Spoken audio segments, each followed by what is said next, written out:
Progress. All right, calling to order Historic Landmarks Commission, August 17th, 2022. So first, let's start with roll call. All right, thank you. I'll go ahead and take roll call. So we have Chair Grumbine, Present? Vice Chair House, Present. Commissioner Butler, Here. Commissioner Dorden, Here. Commissioner Drury, Here. Commissioner Ensberg, Here. Commissioner Lundvik, Here. Commissioner Manuel, Here. and Commissioner Uli is absent, and we have a quorum. Thank you. All right, thank you. All right, let's go on to item A, public comment. Any member of the public may address the commission for up to 2 minutes on any subject within our jurisdiction that is not scheduled on this agenda for a public discussion. So, any one person in the room? Nope. So can we go to, Yes, so I'll start with virtual public comment. So at this time, if any member of the public joining by Zoom would like to give general public comment, please raise your hand to indicate that you would like to speak, and I will call on you. All right, so I don't see any hands raised for general public comment, and we did receive written correspondence from Kathleen Dagg, Bob Cunningham, Karzar Basic, and Virginia Railing. So with that, I'll turn it over back to you, Chair Grumbine. all right, thank you. Okay, we'll close public comment now and on to item B, approval of the minutes of Historic Landmarks Commission, August 3rd, 2022. Do we have a motion? So moved. All right, motion by Commissioner Second. Drury, second by Commissioner Butler. Under discussion, any edits or changes to the minutes? Everyone good? All right, in that case, if we can have a roll call vote? Yes, thank you. I'll start with Commissioner Dorden, Yes. Commissioner Drury, Yes. Commissioner Ensberg, Yes. Commissioner Butler, Yes. Commissioner Lundvik, Yes. Commissioner Manuel, Abstain. Vice Chair House, Yes. and Chair Grumbine. Aye. Okay, motion passes. All right, on to item C, approval of the consent calendar of August 17th, 2022. Do we have a motion? So moved. All right, Vice Chair House. Second. All right, second by Commissioner Drury. Under discussion to staff and any Yes, other, I'll just read through Yeah. what happened. Item A was for 1325 Morrison Avenue. The action was for project design approval and final approval. Item B was for 813 Anacapa Street. The action was for project design approval and final approval. Item C was for 1020 Chapala Street. The motion was to continue indefinitely with comments. And item D was for 1538 APS. The action was for project design approval. The reviewers were House and Manuel for items A and D, and House for items B and C. all right. Any comments by Commissioner Manuel or Vice Chair House? Nope. Okay. One clarification. Yes. So was D, what was the action on that? It was Which for item was that? project design approval. It was approved. Okay, Yeah. thanks. All right. Any other questions or discussion? All right, if we can have a roll call vote? All right, thank you. I'll start with Commissioner Drury, Aye. Commissioner Ensberg, Yes. Commissioner Butler, Yes. Commissioner Lundvik, Yes. Commissioner Manuel, Yes for A and D, abstain for B and C. Commissioner Dorden, Yes. Vice Chair House, Yes. and Chair Grumbine. Aye. Okay, motion passes. All right, thank you. All right, on to item D, announcements, requests by applicants for continuances and withdrawals, future agenda items, and appeals. Yes, Chair Announcements, Grumbine. Ms. Kokenda. Ellen Kokenda, and just one announcement, or actually, in regards to today's agenda, we have item 1C, which is 835 Laguna Street. That application, the owner withdrew their application, and it's due to, we provided guidance that in order to qualify as a Mills Act project, that it needs to be publicly visible, and the owner did not want to reduce the hedges in the front. So they formally, and we looked at other options and proposed other options for them to consider, but they just went ahead and they decided they wanted to remove the application altogether. Secondly, Nicole Hernandez, the architectural historian, is not here today, so apologies, you're stuck with me, and I'll be going over the Mills Act applications. Could be And- worse. Yeah, well, hopefully, yeah, I hope that it could be worse. And then lastly, I just want to thank Mr. House and your fellow event planners and such a lovely evening in celebration of Bill Mahan and Nicole Hernandez. We really enjoyed and had a lovely time, and it's nice to be able to celebrate with you. So thank you for all of that. Thank you. All right. Great. Okay, Mr. other Chair. announcements, Vice Chair House. Yeah. Yeah, I if you- recall that you and Ms. Hernandez perhaps were in discussion with the building department about use of the historic building code and when it applied to only additions or whether or not it applied to additions. So if there's an update on that you could give us at the upcoming meeting, that would be great. Okay, great. If it ever Yeah. got resolved. That'll give a deadline to push. and Okay. Get it resolved. Good. Yes, upcoming, update forthcoming in next meeting. There we go. Let staff know when to agendize it. That's right. Actually, yeah, that would be good to, I think, agendize it for the next meeting. Discussion item. A discussion item. It shouldn't take long, but maybe like a, 10-minute discussion item on what our current, where things are currently landing with use of historic building code in the building department and some of the typical questions that come up for, as we review projects, so. Okay, Mr. Chair, yes, Commissioner Drury. I need to leave by 4:45, All right, and I have a question. Who would we speak with to get the entrance to this building on the east side swept? It's shameful. You could volunteer. I'll do it. Give me a broom and a dustpan, I'll clean, it's just not acceptable. It was like the Anacapa entrance to City Hall for many years, just not taken care of. It just looks terrible. So that's Mr. Chair, I can Yes. let facilities know. Thank you. Okay, thank Thank you. you, Mr. Derry. all right. Mr. Chair. Yes. I need Vice to Chair House. leave around 4 o'clock. Yes, all right. So that will give us, if everyone here. Plenty. Yeah, stays, will still be in fine for. And I've got to leave by 6, but if we hit that deadline, then we have other issues Yeah. with this current agenda. All right, any other announcements? Yes, Commissioner Lundick.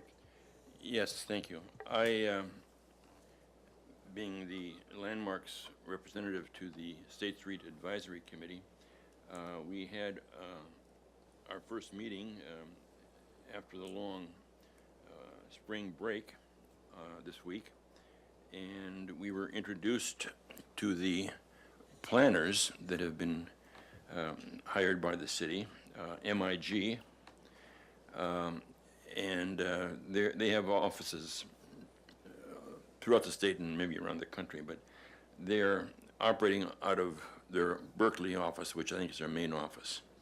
I would certainly suggest that all of us look at their website to familiarize ourselves with MIG and what they've done and how they approach projects, so on and so forth. They will be, according to their project schedule, which is always subject to change, they're scheduled to come before us sometime around October, maybe October, November. And they will be here to introduce themselves to us, to ask, questions of us, to allow us to give them a piece of our mind. And I think it is important that we individually think about what we want to convey to them when they do come before us. We'll be one of the first meeting groups that they will be visiting.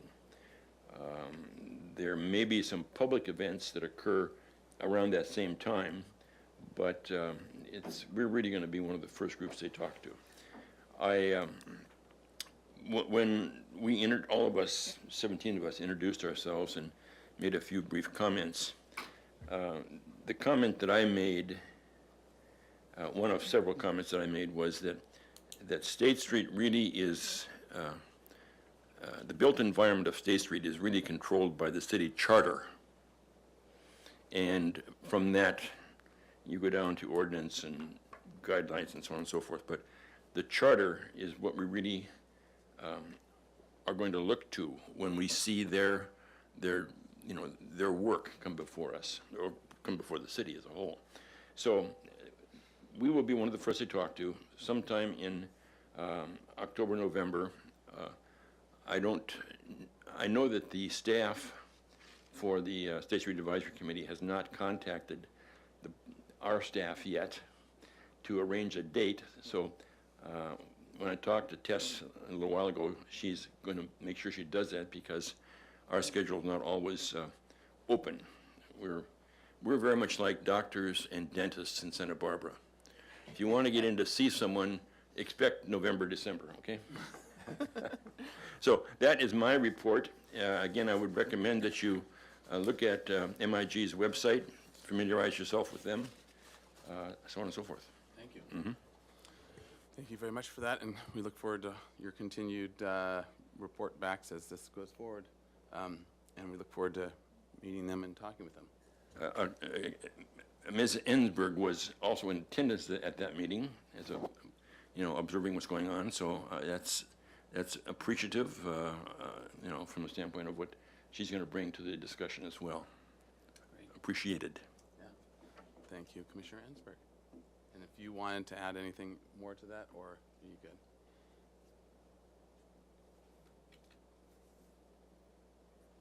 I guess, And thank you. as I'll just make a little additional note, and as part of this announcements and this forum at this time, it's kind of the time to report back to HLC on stuff that we've seen for all these things. So it's the okay, and we all have to carefully tread as to like Brown Act, et cetera, things. But this is the time where we kind of report back on all things historic that have gone on in the last couple of weeks that we are aware of, and whether different groups or different things are happening. So. All right. Yeah, thank you, Chair Grumbine.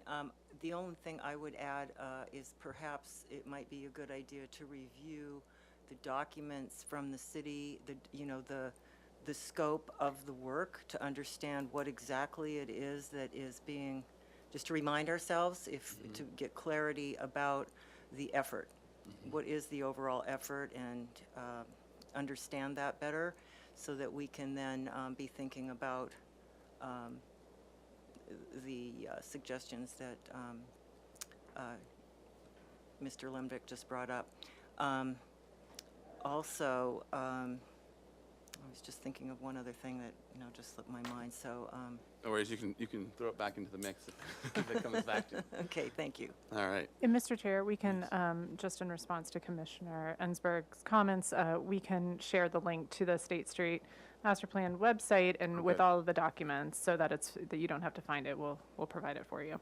Okay, great. Oh, and yes, Chair, the other was, I believe it was recorded. So anybody who wanted to see that meeting that occurred, I guess was on Monday, was it recorded? Do you know? Yeah. Yeah. So if we could get that recording, then you could all see what the comments were from all the members of that group.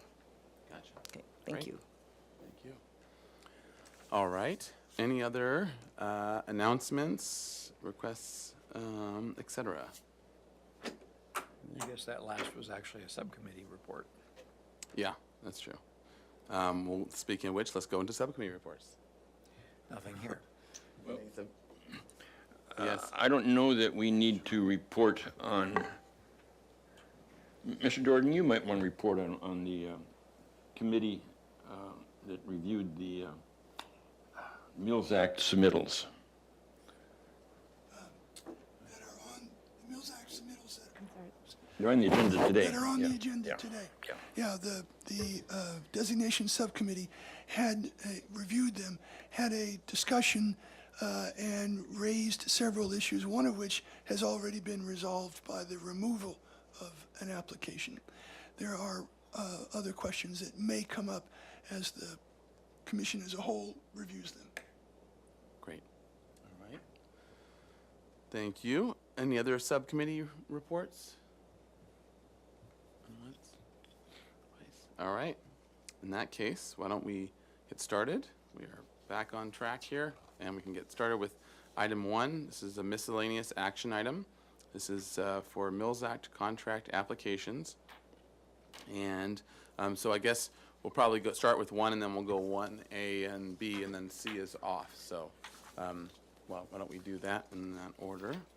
Yes, and And then Chair Grunbein and Commissioners, I do have a presentation to kind of go over the Mills Act and some questions that came up from the designation subcommittee that we wanted to address with the full commission, and then we can, like you said, we'll go through them one at a time. Great. Okay.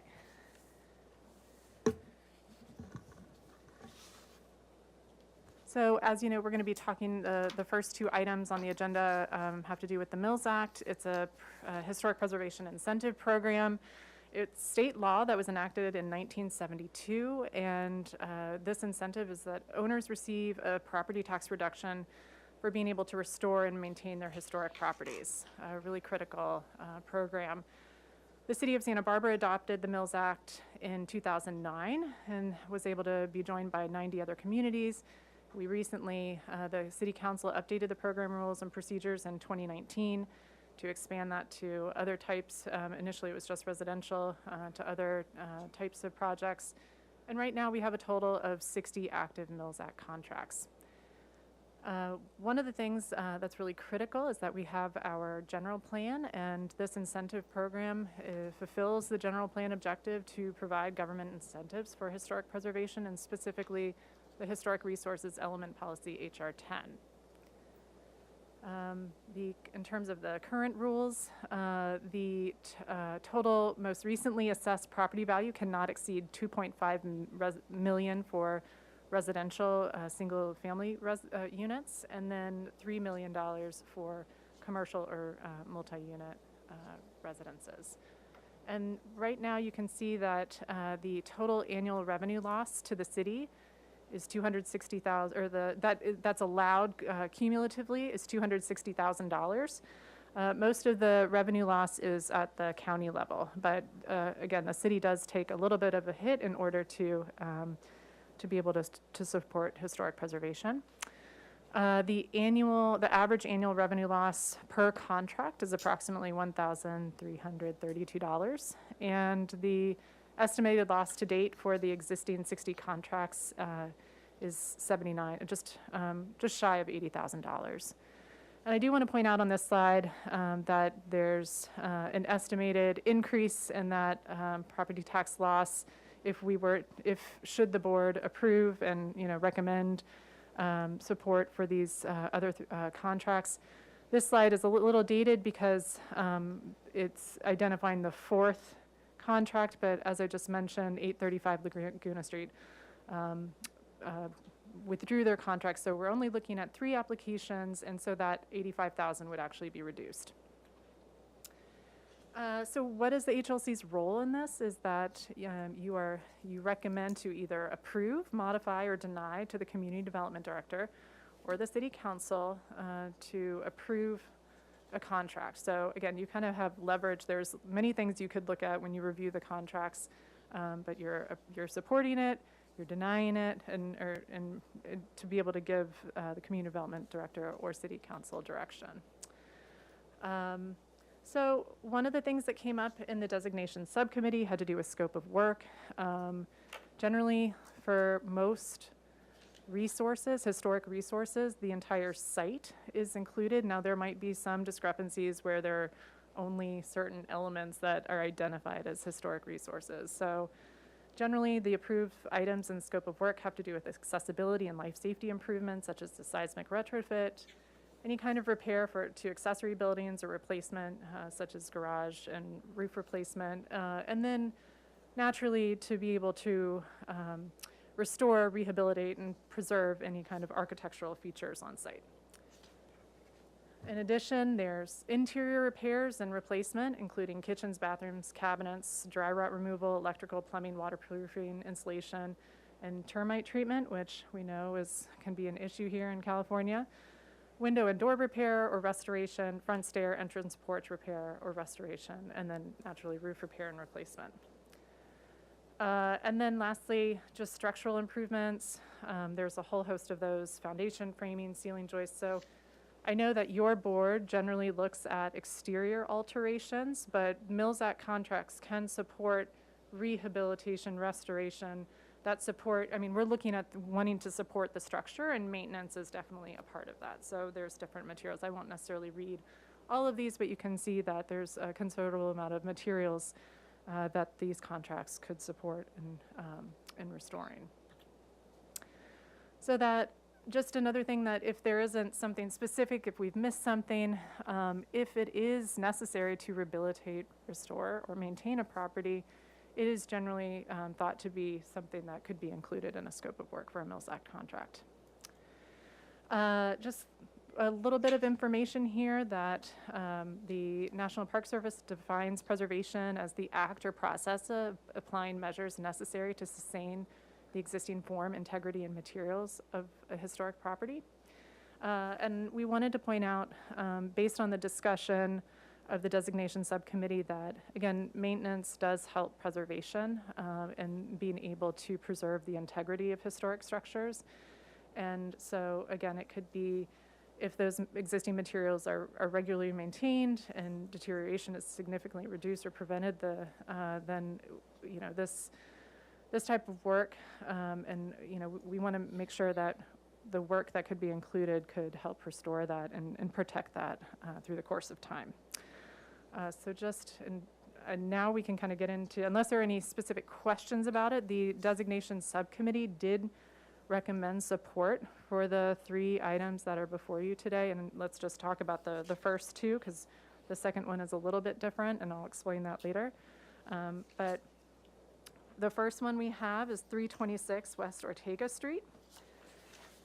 And I'm just going to briefly read through which you did have links to, but read through the type of what the proposed project is and the scope of work.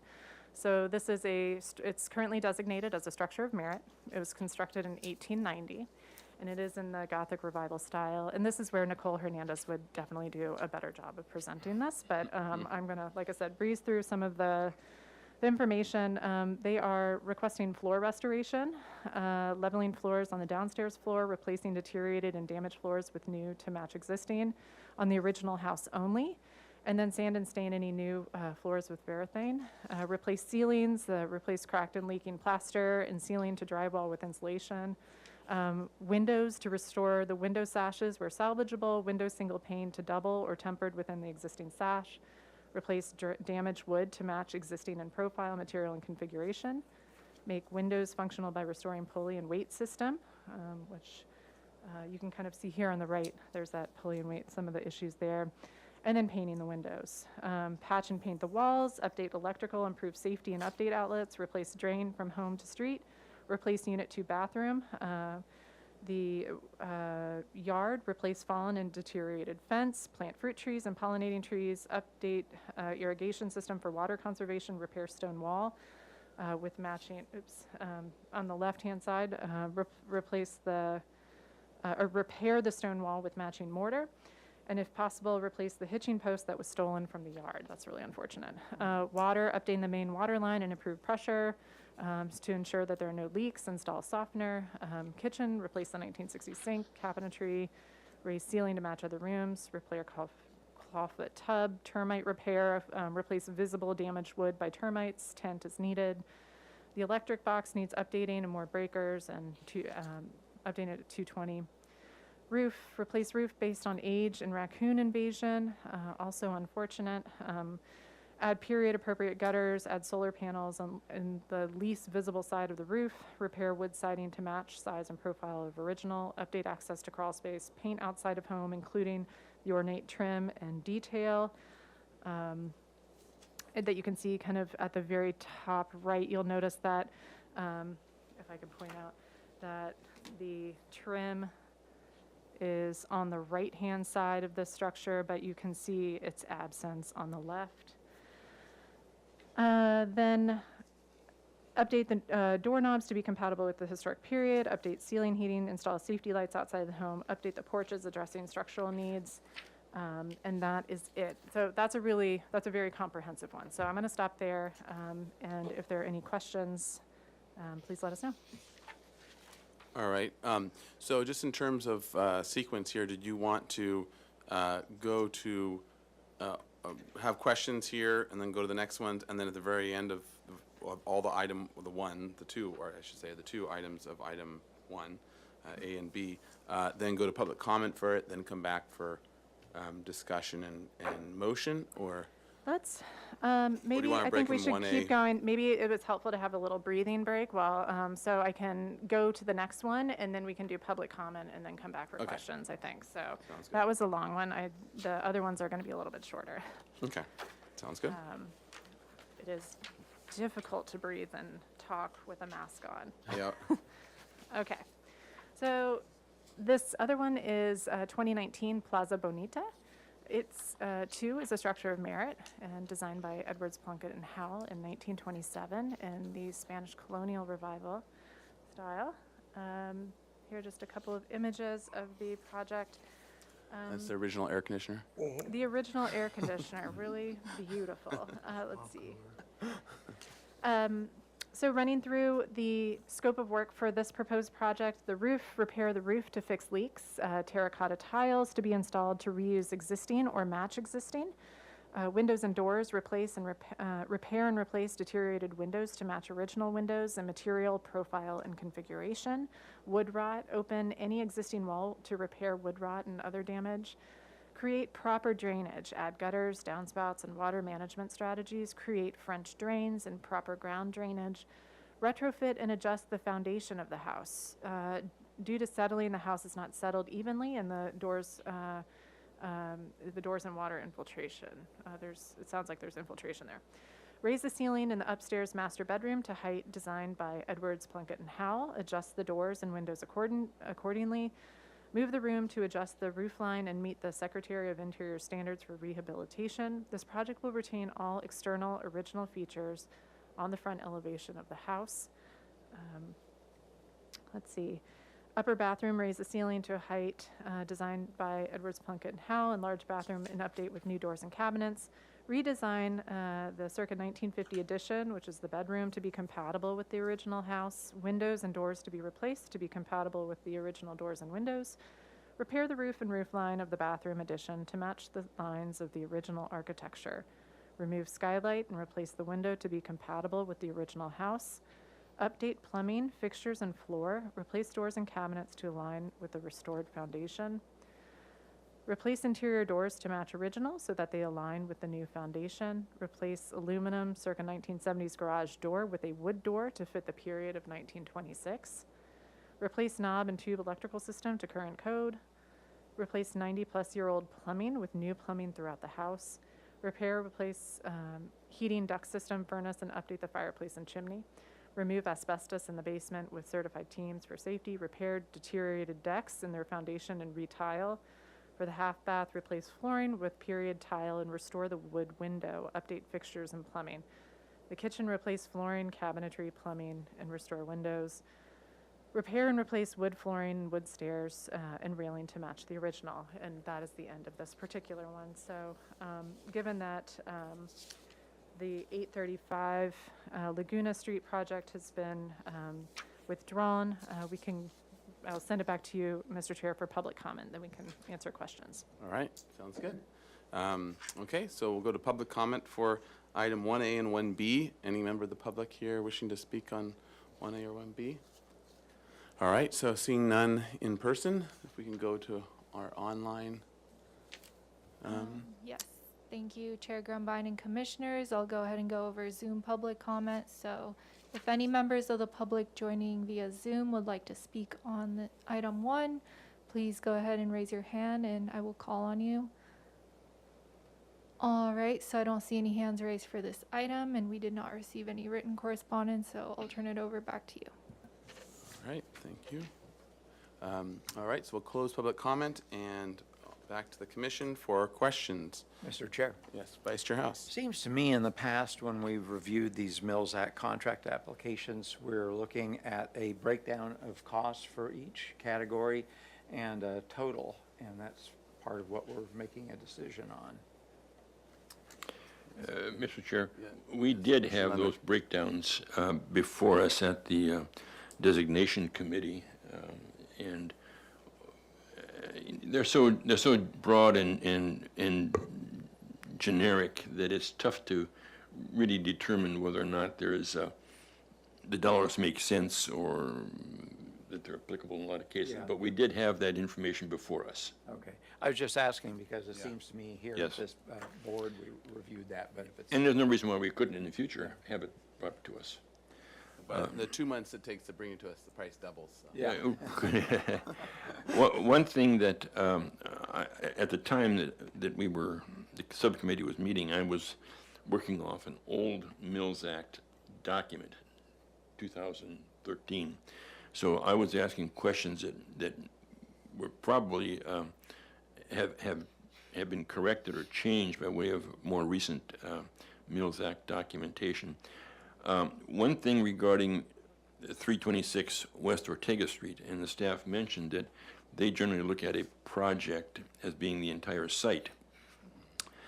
I question that because I know that in the past, when we have designated a structure of merit, I'm not sure about a landmark, but a structure of merit at least, we have very clearly stated that the newer building in back or the more recent addition, whatever, are not part of the historic designation. And if I recall, in this particular, in 326 West Ortega Street, they were doing some work on the 1976 addition. I don't recall what our,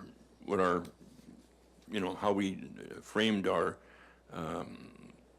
approval to be a structure of merit, but I leave that to the staff to determine whether or not it's applicable or not, to allow Mills Act funding relief for more recent pieces of architecture. The other thing that I questioned at the time, not on this project, but just generally, was the fact that Mills Act ordinance as adopted by City Council referred to residential. And I believe that has changed now to, residential buildings are mentioned one place in the Mills Act document. Generally, it refers to historically significant structures or whatever, and it's only, I can say, one place or two places where it refers to residential structures. So again, I leave it to the staff and the interpretation of the Mills Act ordinance to determine whether or not commercial buildings would be eligible for mills. And I don't think we have any today, but I do leave that for future discussion with between staff and city attorney, so on and so forth. All right, so thoughts? Yes, from Mr. staff? Chair, through you to the commission. So for Commissioner Lundvik's first question, and I just want to acknowledge that we do have the property owner here for 326 West Ortega, if you need any other clarification.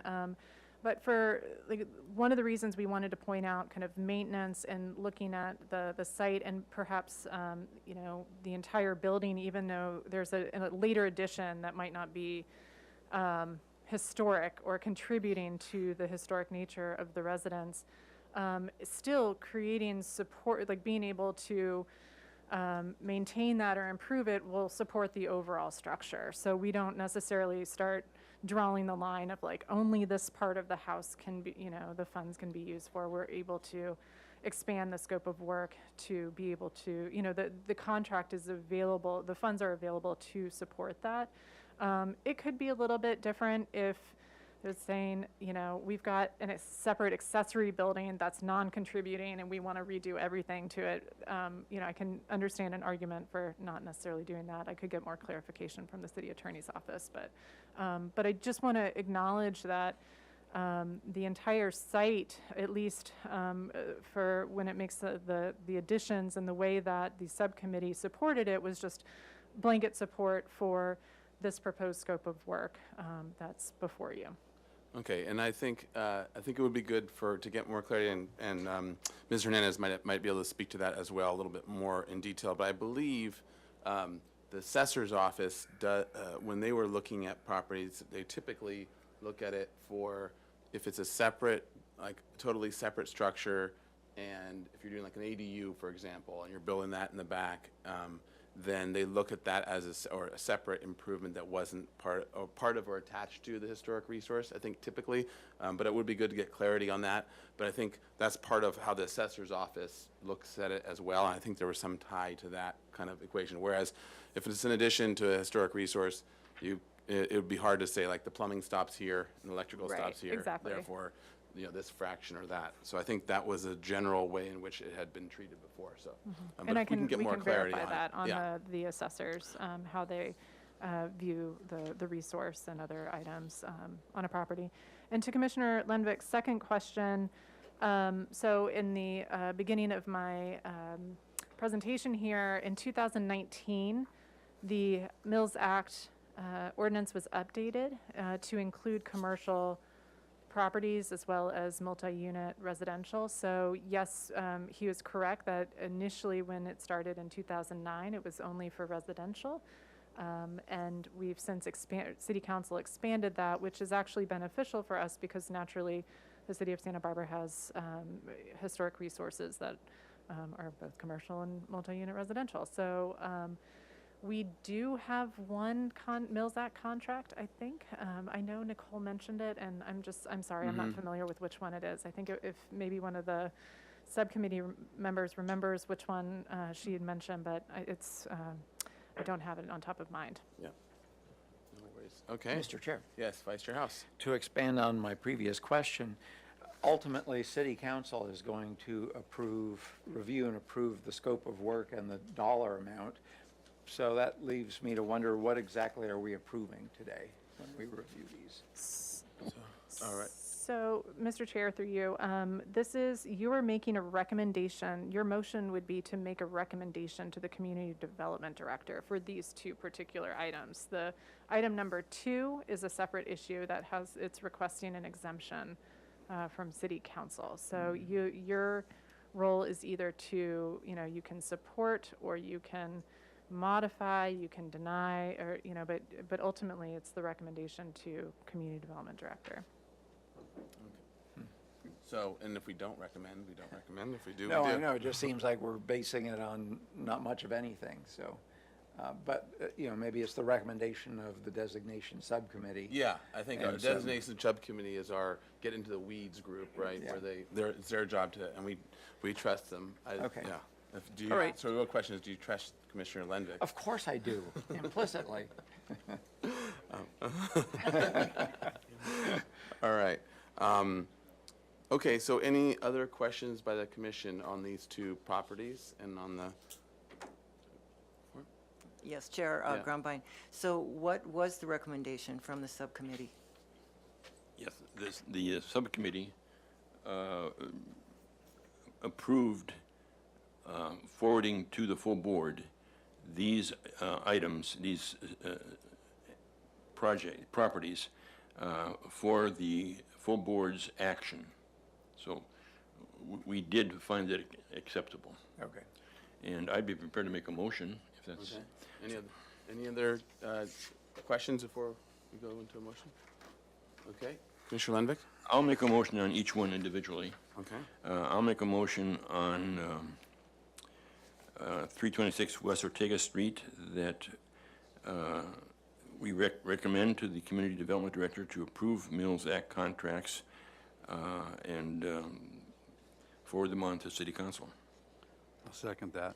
All right, thank you. Commissioner Drury, for a second. Under discussion, any discussion? I have a comment to make on that. Sure. I'm on the designation subcommittee, and we did ask a lot of questions at that time. And we raised a number of issues about additions, also about individual line items that seemed more like routine maintenance rather than restorative stuff. I am satisfied with the responses we've gotten from staff. I've also thought about this a lot in terms of individual line items. And what I've come to be persuaded is that it is the integrity of the whole building that we're interested in preserving. And that I think the distinction between an physically attached addition and a standalone building is very significant. So I'm willing to include an addition in the effort to preserve the integrity of the whole.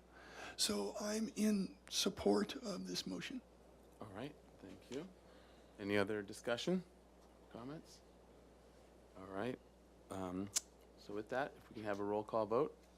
All right, thank you. I'll start with Commissioner Butler, Yes.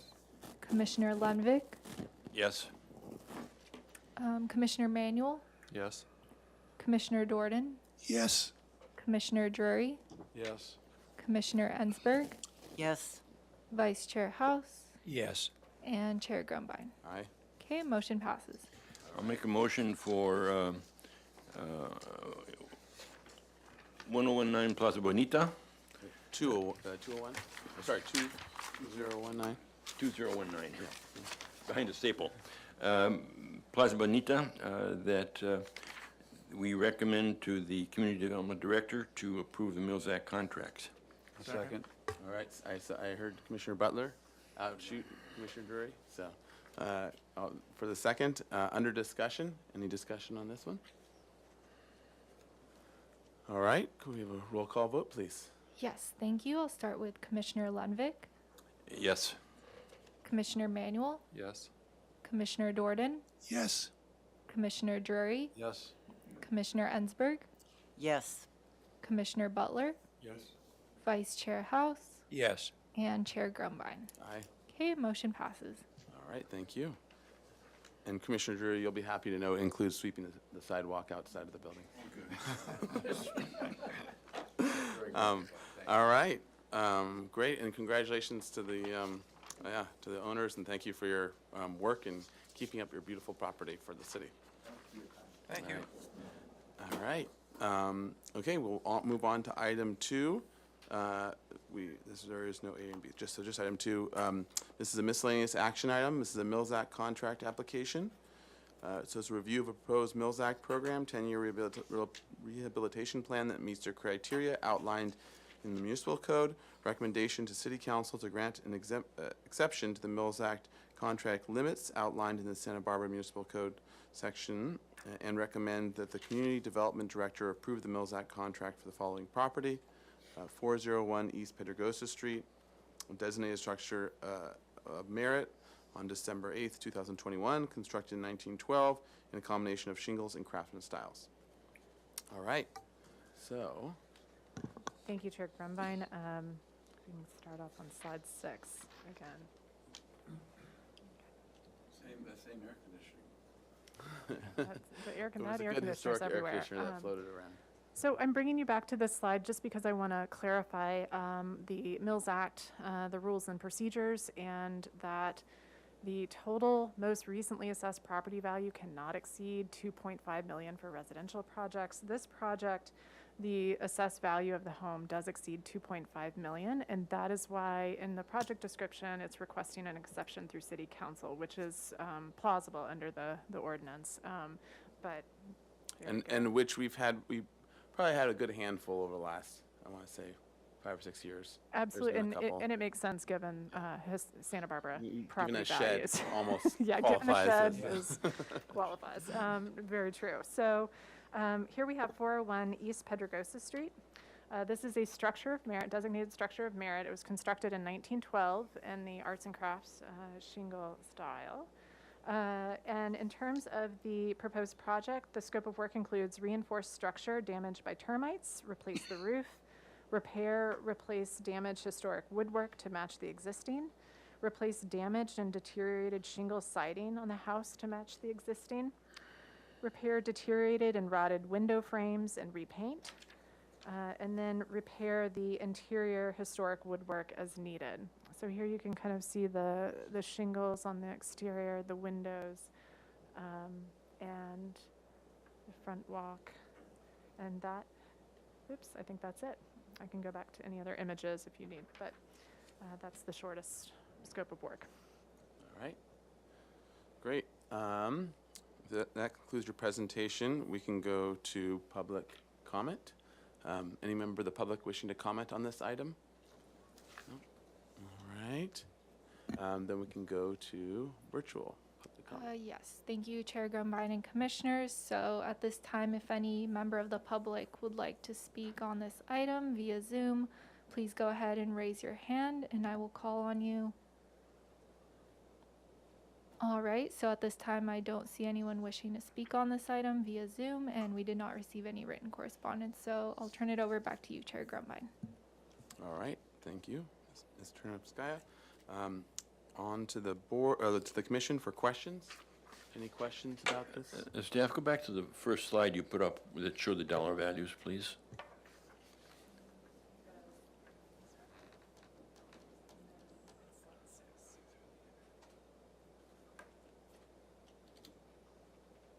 So, the limit for Mills Act benefit is how much? 30 point, So let me walk through this again. So the total annual revenue loss to the city can be a maximum of $260,000, okay? So of that, in order to try to support as many contracts as possible, there's a cap at 2.5 million for residential properties. That property can't be assessed, have a property value more than that, unless it is granted an exception through city council. For commercial properties or multifamily residences, apartment buildings, the cap is at $3 million for an assessed value. And again, it's just trying to create, be able to offer this program up to lots of different properties. But right now, we're not in a situation where there's high demand. You've been able to support as many Mills Act contracts that have come to your desk. So this one is only different in the sense that the value of the home is assessed at a higher price than 2.5 million, and that's why it needs that exception. So there is a process to do it. what was the amount of their restoration work proposed? I don't recall. I might have to look that up. Let's see. Be tough to make a motion without having Let me, yeah, some reference. and I'm sorry if I'm not fully prepared. This was kind of a last minute move for me to be here. Sorry about that. And just as a side note, one of the first slides I think was the on Santa Barbara Street, the Gould Estate. I think it was Gould Estate. Anyways, that was a good example. That I think was the first one that had to get an exception. That was back in 2014, 13, something like that. Because even back then it was over that, and maybe the threshold was a little lower then. It was 2 million or something like that. And I think there's been a lot of the ones that we are seeing or at least the bigger, nicer ones have to get this exception, just as for those of the commissioners that have Mr. not Chair, while been part of she's this. looking, I'd like to make a comment. Yeah. It's not sending something to the city council, asking them for an exemption, is not an ideal solution in general. However, property values right now are such, the market is in the kind of fluctuation that it's probably easier to do it that way than to try to go back and revise an existing ordinance. Only 12 months from now, having to go back and revise. We're at a period of flux, I think, my impression, and I've recently bought in Santa Barbara, that it's in such flux that this is not an ideal solution, but it's probably the most workable solution right now, rather than go back and try to change the language of an ordinance. Yeah, that makes sense. And just in terms of general values, I mean, there's almost doubled in the last 2 years or so. So. Oh, I know. Chair Grumbine? Yes. Just Commissioner a Ansberg. question of clarification. I'm not as familiar with all of you about this act, but is it, when you say it's a loss to the city, is this, it's like a subsidy, isn't it? So is it amount of money that the city has set aside, and then this money can be applied to these different projects that come through?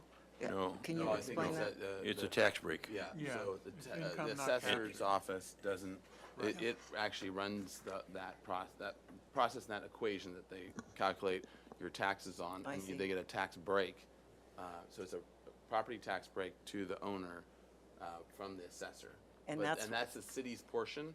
It's actually, they get a larger tax break than that. They're not just getting $1,000 or whatever a year, otherwise no one would do this program. But that's the city's portion that the city loses. So that's the loss that you're talking Yeah, about? that's the Okay. loss that the city doesn't get that they would have got to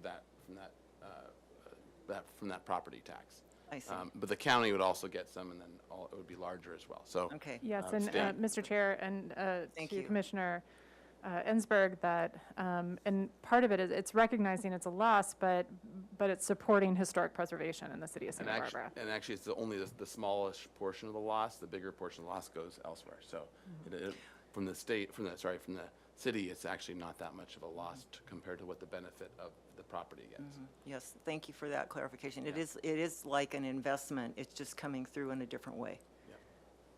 Thank you. Yes, and so we have the 10-year rehabilitation plans that were, I think, included in your materials. So we can go through for this particular thing. It itemizes the different efforts and then the total cost, the kind of the estimated timeline in total cost. So for this particular project, this is how. If there was, maybe going back to Commissioner Leddenbeck's question, I just want to try to answer it as best I can.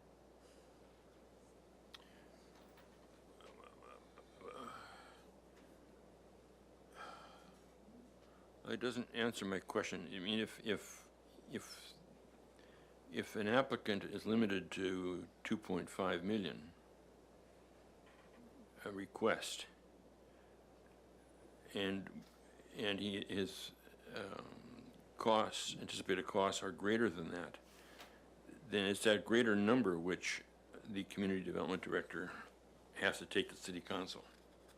No, it's No. just if the cost of the property itself, so if there was a property, let's just say were a $5 million property, and they're only doing $50,000 worth of roof repair for all 10 years, wherever they want the Mills Act contract for that.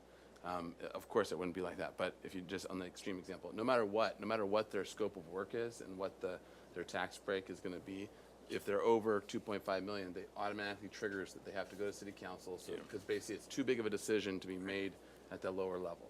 And so they just automatically trips it because there's gonna be, you're talking of a larger value, property value, which is, that the reason they put that rule in place was just so that there wasn't a $10 million estate that was doing a major renovation that got a big giant tax break without them being able to be aware of it and to actually say yes or no to it. Right, and Chair Grumbine, we as the city, as we designate more historic structures, either as city landmarks or structures of merit, that opens up the pool of people who could actually apply for the Mills Act. So like I said, we don't see too much, we haven't seen competition where you're having to deny anybody, saying like, we've got too many applications in this year, we can't give everybody, because we're going to max out over that 260,000 annual loss for the city. But it does, like, as more come in, we might see that tension and have you all having to make harder decisions. So just understand that it will likely change in the future. Gotcha. And then at that point, the big giant property coming in with only a roof repair over 10 years will get pushed out by other projects that have a lot more, and that's that sort of, as we see that happening, but it hasn't happened yet, so. All right, any other discussion? Otherwise, we should probably move forward and with a motion. So is everyone feeling comfortable with it as discussed? All right, does anyone want to make a motion? I'll make that motion, sir. Okay. The motion to, It's actually two things, Chair Okay. Grumbine.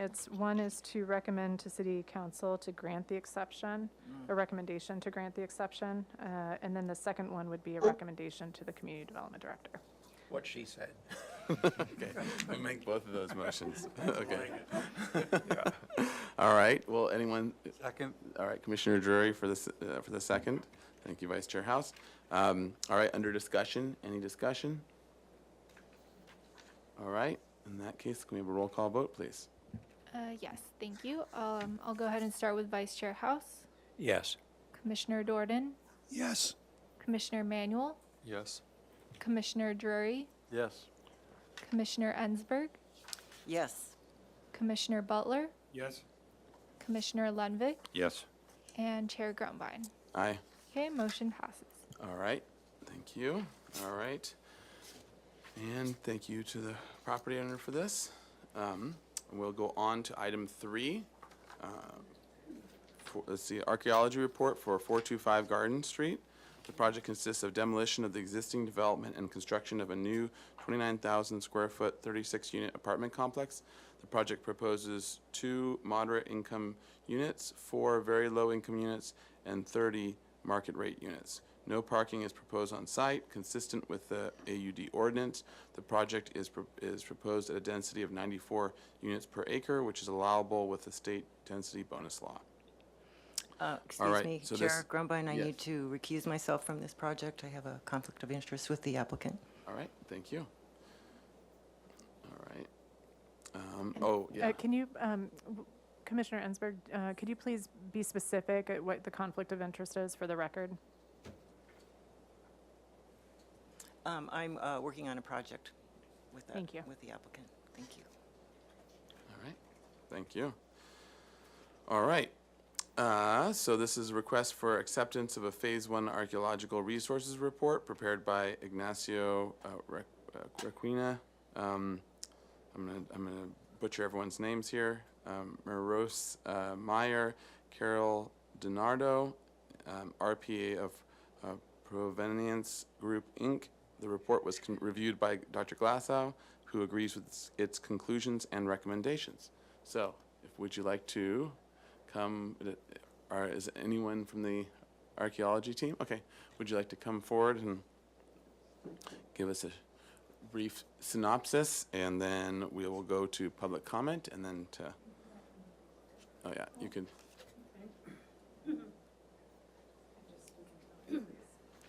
I'm Carol DiNardo with Provenience Group. Okay. It's my company. We did a Phase 1 archaeological study for this project. One of the things that was a bit of a challenge is most of the ground was paved. And so it was difficult to, see if there was anything there or not. Historic maps and aerial photos indicated that there was nothing on the property prior to the late 1940s when the storage buildings were put in place. And anyways, we made a determination that archaeological monitoring was recommended throughout the project to make sure that there was nothing there. Okay, great. All right, and if that completes your summary presentation, we'll go to public comment, and then we'll come back to the commission for questions. Thank you. If you wouldn't mind, actually, if you don't mind hanging out Okay. here for a little bit. All right. First, we'll start off with in-room public comment. Anyone wishing to comment on this project in room? Nope. Okay, in that case, we'll go to online public comment. Yes, thank you, Chair Grumbine and Commissioners. So at this time, if any member of the public joining by Zoom would like to speak on item 3, please go ahead and raise your hand to indicate that you'd like to speak, and I will call on you. All right, so I don't see any hands raised for this item, and we did not receive any written correspondence. So I'll turn it over back to you, Chair Grumbine. All right, thank you. All right, back to the commission. Any questions? Commissioner Lenvik? It's been a week or more since I read this, but you indicated that there was nothing on the property before the warehouses. Correct. What about the Fernald House? I thought you said it was the Fernald House was there. The Fernald House was on the next block over, but his property extended all the way to Garden Street.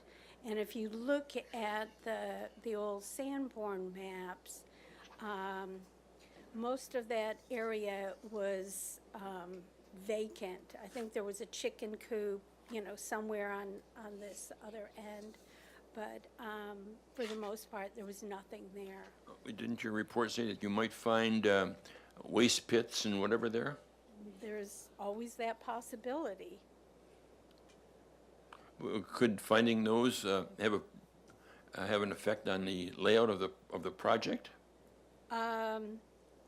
It all depends on what's found. It would need to be, if something was found, it would need to be evaluated, and, yeah. It's the typical boilerplate at the end, isn't it? Yeah.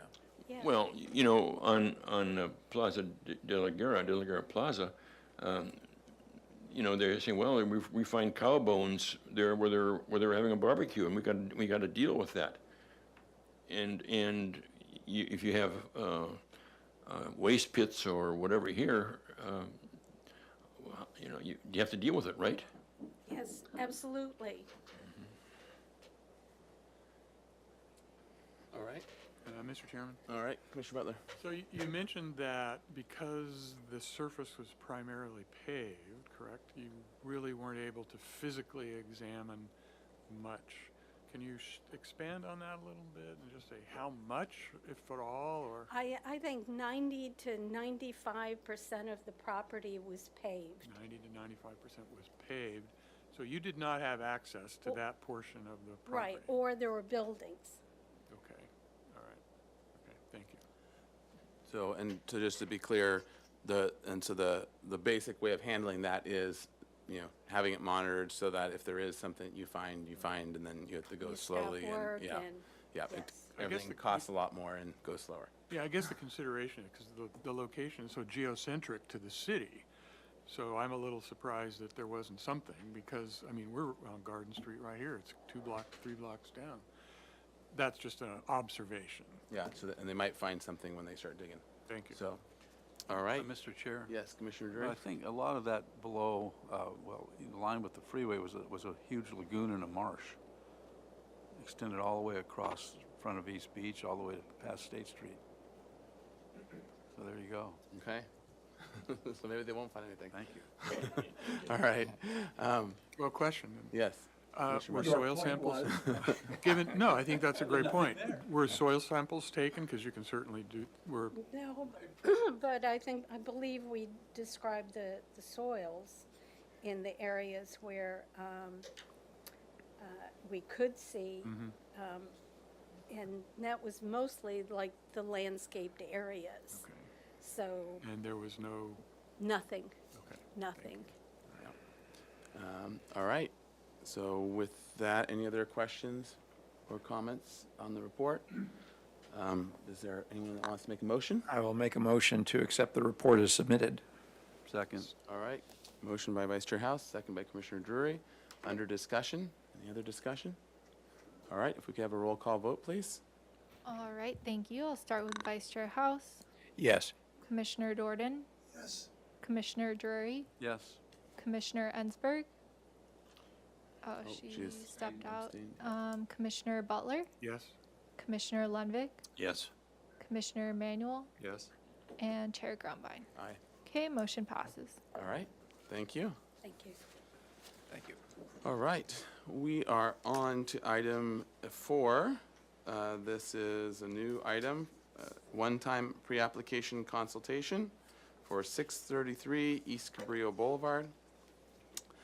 It is property is located within El Pueblo Viejo Landmark District, Part 1. The project consists of a 48,000 square foot addition to the Hilton Santa Barbara Hotel to allow for 80 additional guest rooms, an adult swimming pool, spa, outdoor fire pit, lounge area, and bar. The area of work is proposed to occur in the northwest corner of the parcel towards South Calle Cesar Chavez and East Cabrillo Boulevard. This is a one-time pre-application consultation No final appealable action will take place at this meeting. Project compatibility findings would be required for a project design review approval. All right, Chair Grumbine. Welcome. Sorry, Yes. I've got a Please, conflict Shemaine. of interest with the owner.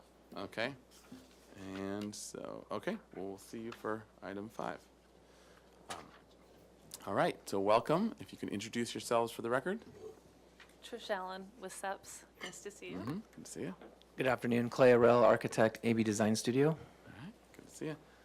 All right. And did we have any comments from staff before we got started? Mr. Chair, Commissioner, no, there's nothing specific, just that this is a pre-application.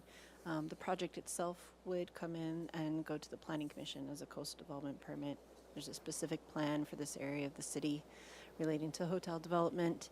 Those land use issues will be looked at in the planning application. Primarily, I think today's purpose is to get feedback on the design. As we all know, it's a sensitive area, existing development, kind of infill to the site. And so if you have any questions regarding planning, I'm here. Okay, great. Mr. Chair, Thank you. I have a question of Commissioner Lundey. staff. When this hotel was originally designed, it struggled through a lot of stuff with the city and the planning commission and ABR or whatever it was at the time. Were there no conditions placed on the project that dealt with, you know, the architecture, the setbacks, the building heights? Were there no conditions which roll over to today that we should be aware of? Mr. Chair, Commissioner, yes, there are. So there's a specific plan that lays out specific building heights and setback requirements. We did preliminarily review those. The application, this design went through a pre-application review team, PRT, and the project mostly complied with everything. There was a corner where the setbacks needed to be adjusted, and that's been completed. So the project as designed meets the requirements of the specific plan, but still needs a more detailed design review. All right. With that, why don't you'll have 15 minutes to take it away. And Who's going first? yeah. Mr. Arell wanted me to say something, but I think our planner has covered it. covered everything in addressing Mr. Lembeck's comments. So we are here for your early feedback on the design issues and, you know, the building's mass, bulk, and scale. We are in the coastal zone. We're aware of these coastal policies, and staff has had a chance to go over the proposed plan and confirm, you know, kind of the high-level compliance with the specific plan conditions. So with that, we'll jump into design. Great, thanks, Trish. Mr. Chair and Commissioners, we have a lot of drawings here. I haven't done this before in front of you guys, and gals, excuse me. Are you nervous? No, no. You should be, because it always fails. Do you It want me to crashes. zoom in on photos or any of this? Because we have a lot of photos. I think I have 3 or 4 pages, assuming we'd be flipping, but we're yeah. not flipping, so. And just to make it a little easier, you know, you can press the Z key and then you can do a marquee around something on. Perfect, that's great. So I'll do. And then I'll one say day that. we'll have Here, let paper me- plans again. Yeah. Let me give that And one coffee. day. And coffee. Cut. There we go. Look, see, I'm already learning. So here's the site. I just zoom in on the key plan. All these little dots are where we have photos taken of the property. Just to orient everybody, which you probably don't need, but Cabrillo Boulevard is along here, and Calle Cesar Chavez is here. The waterfront hotel project is right across the street there. Our proposal is going to be in this corner of the property. The rest of the resort is going to be untouched with our proposal, so we're really going to be focusing in this 4-acre-ish, 3 or 4 acre quadrant of the property. We do have a lot. How do I get out of this, Mr. House? I don't know.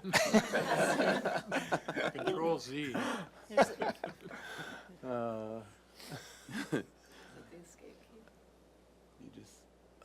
You just turn the page. We'll go up to Wait. Zoom and then, well, okay. there we go. All right, well, there we go.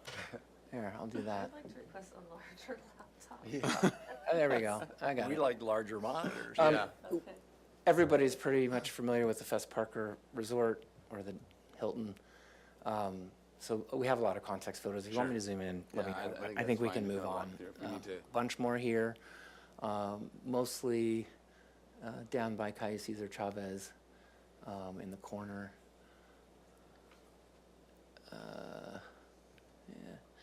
here's some photos more on property.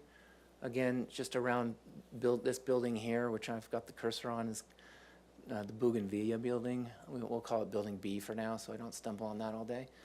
But that's this building here that you see in 9, 10, 13, 12, and 11. So that's the original architecture. We're actually adding a wing to this building. So our proposal will be to add a wing.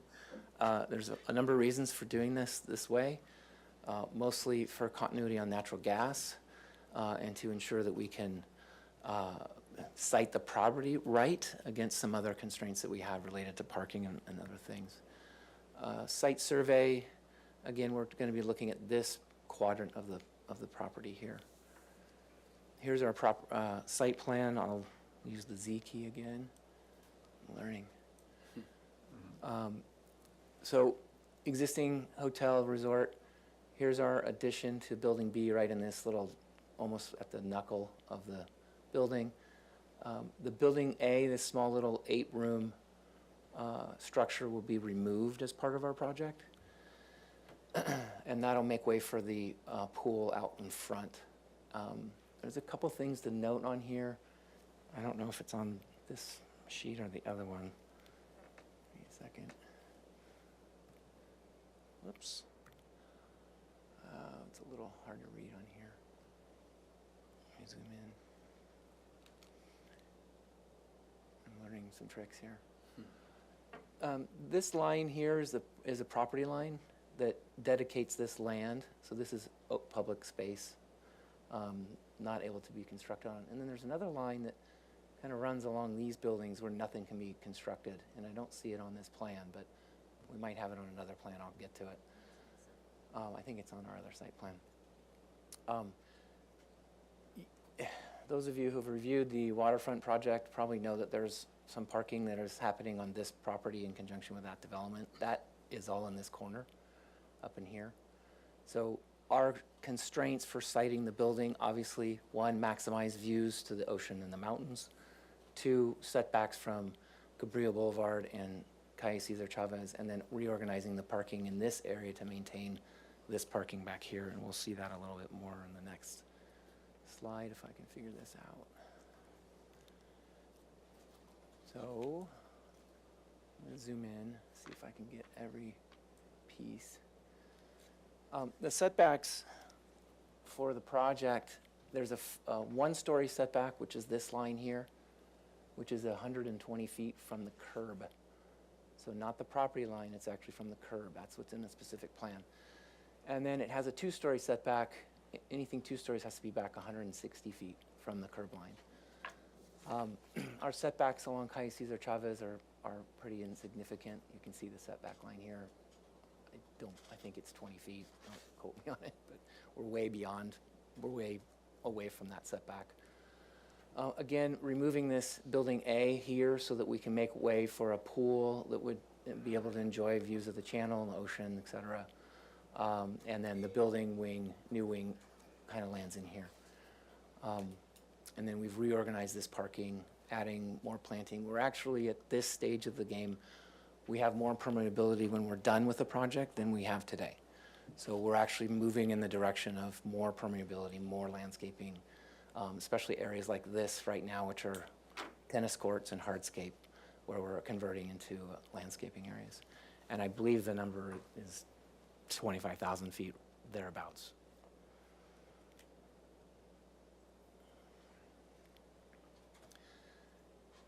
Obviously, we wanted to look at studies of neighborhood context, which is unique in this situation because the neighborhood is long, a couple miles long. But we did look at, I think, whoops, let me use my tool here. What we've been looking at here is all the orange are areas of 3-story buildings, and then the yellow are 2-story buildings. So our proposed addition is mostly 2-story with a 3rd-story set of single-loaded rooms that sets back from the front edge or the south edge of the building. And you can see that in orange here, and then all these orange areas, this is the waterfront project that's recently been approved. These are 3-story areas on the current property that you can see in orange. And then you get down to these other hotels that are all 3-story and much closer to the street or much closer to Cabrillo Boulevard. And we have our setback at 160, and then third story is about 100 and, oh, I could tell you, it's on this little tape. Whoops, I went the wrong way.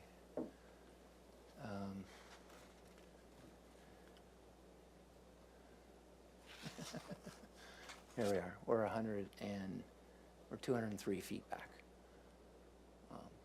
So we can dig into more of that if you want, but we just wanted to make sure that what we're proposing is somewhat in character with the rest of the area and general vicinity. Next slide.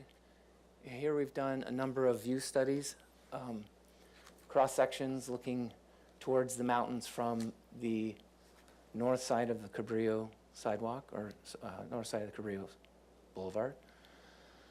And we've done a couple cross sections through the 1-story element, 2-story element, and then the entire element, and that you can see over here on the side. What's interesting to note is the vegetation that's there today is actually nearly as tall, or in some cases taller than our proposed building. So right now, the line of vegetation that's there, and we might want to go back and look at that in the photos, it is considerably high and mature at this point. And we'll be removing some of that vegetation and putting back a whole bunch of new stuff. But right here from these view lines, you can see that once that tree line goes away, it's probably going to help out in terms of the perspective. Am I getting this right?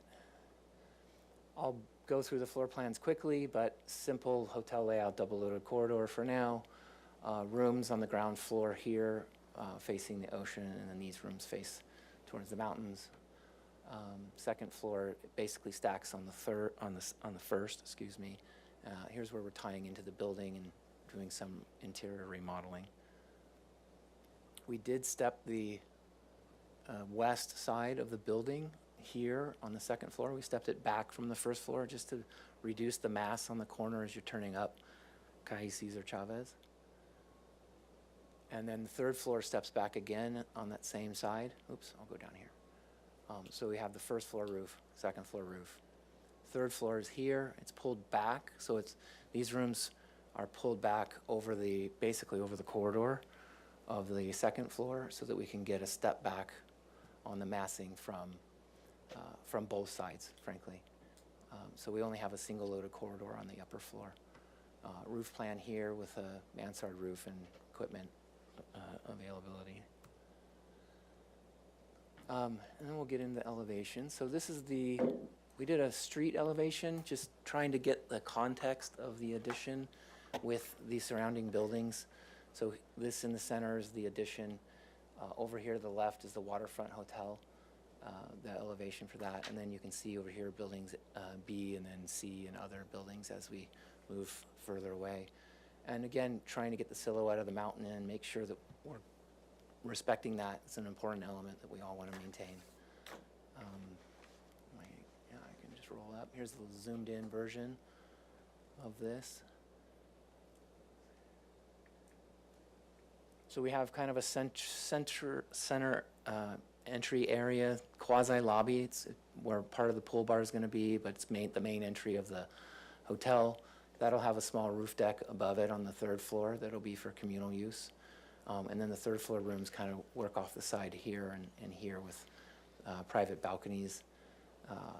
And then we have the 2-story elements kind of like this. And we're just playing with different elements of architecture. Primarily, we're trying not to be exact replica of the existing hotel. This wing or this addition is intended to be more of a different demographic for the hotel use in the future and private pool areas. So we're trying to give it a little bit of a difference of architecture than what is there today, but also some similar elements here and there. Zoom out. We have the other 3 elevations here. So this would be the north or the parking lot side elevation. This would be that center area, which is smaller on the north side because the building has kind of a kink in it or a wing look in plan. These are the upper floor hallway accessing the rooms, and then the ground floor and second floor rooms are here. Calle Cesar Chavez is over here on the right, and we've wanted to really lower the mass as we step from Calle Cesar back to here. The connection to the building is over here, which we're still studying that, and how that really works with the other architecture in the building. We're thinking of it almost being a slightly different element. Could be a stone-clad transition between the two, or something that creates a break between the architecture. And then we have the, oops, I guess I can zoom in. This is the Calle Cesar Chavez elevation. If you noticed on our site plan, we have a considerable amount of vegetation in this area intentionally to try to really screen the building from the street, both vehicular and pedestrian. We have an ingress, egress point here at the bottom, and then you can see how the building kind of steps back as it moves further away.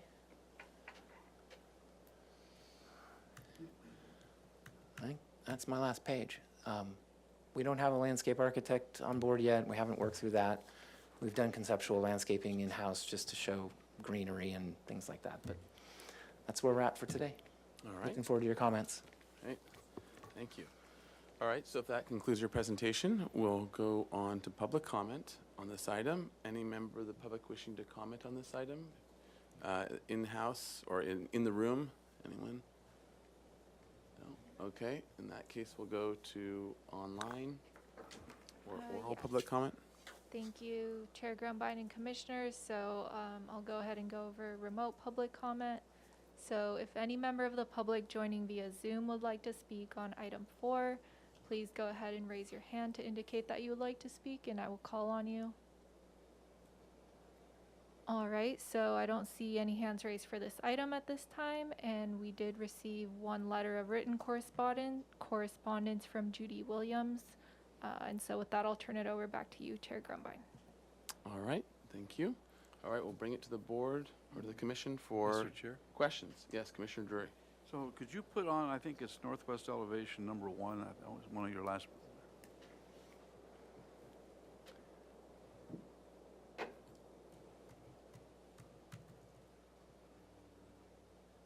This one? I think so. And where is Calle Cesar Chavez on that one? Over here on the right. So this is the length? No, This is the parking lot side. well, you're looking from the back to the ocean, toward the ocean. Correct. Okay. From the parking lot side, yeah. Okay, thank you. Is there any structure associated with the pool itself? Anything like windbreak or? We will need an enclosure around it, which we were thinking would be a glass enclosure, something that would be disappear. Probably like to see that when it comes. Yeah, that's our initial thinking. And you're putting the third floor further back to minimize the bulk, I'm assuming. It also allows for nice patios, a little bit more generous patios on the top. My writing is deteriorating as I speak. So is mine. Thank you. Questions? Commissioner Lenvik? I have a question of staff regarding the specific plan. What was this portion of the site identified as, from a standpoint of use, in the specific plan?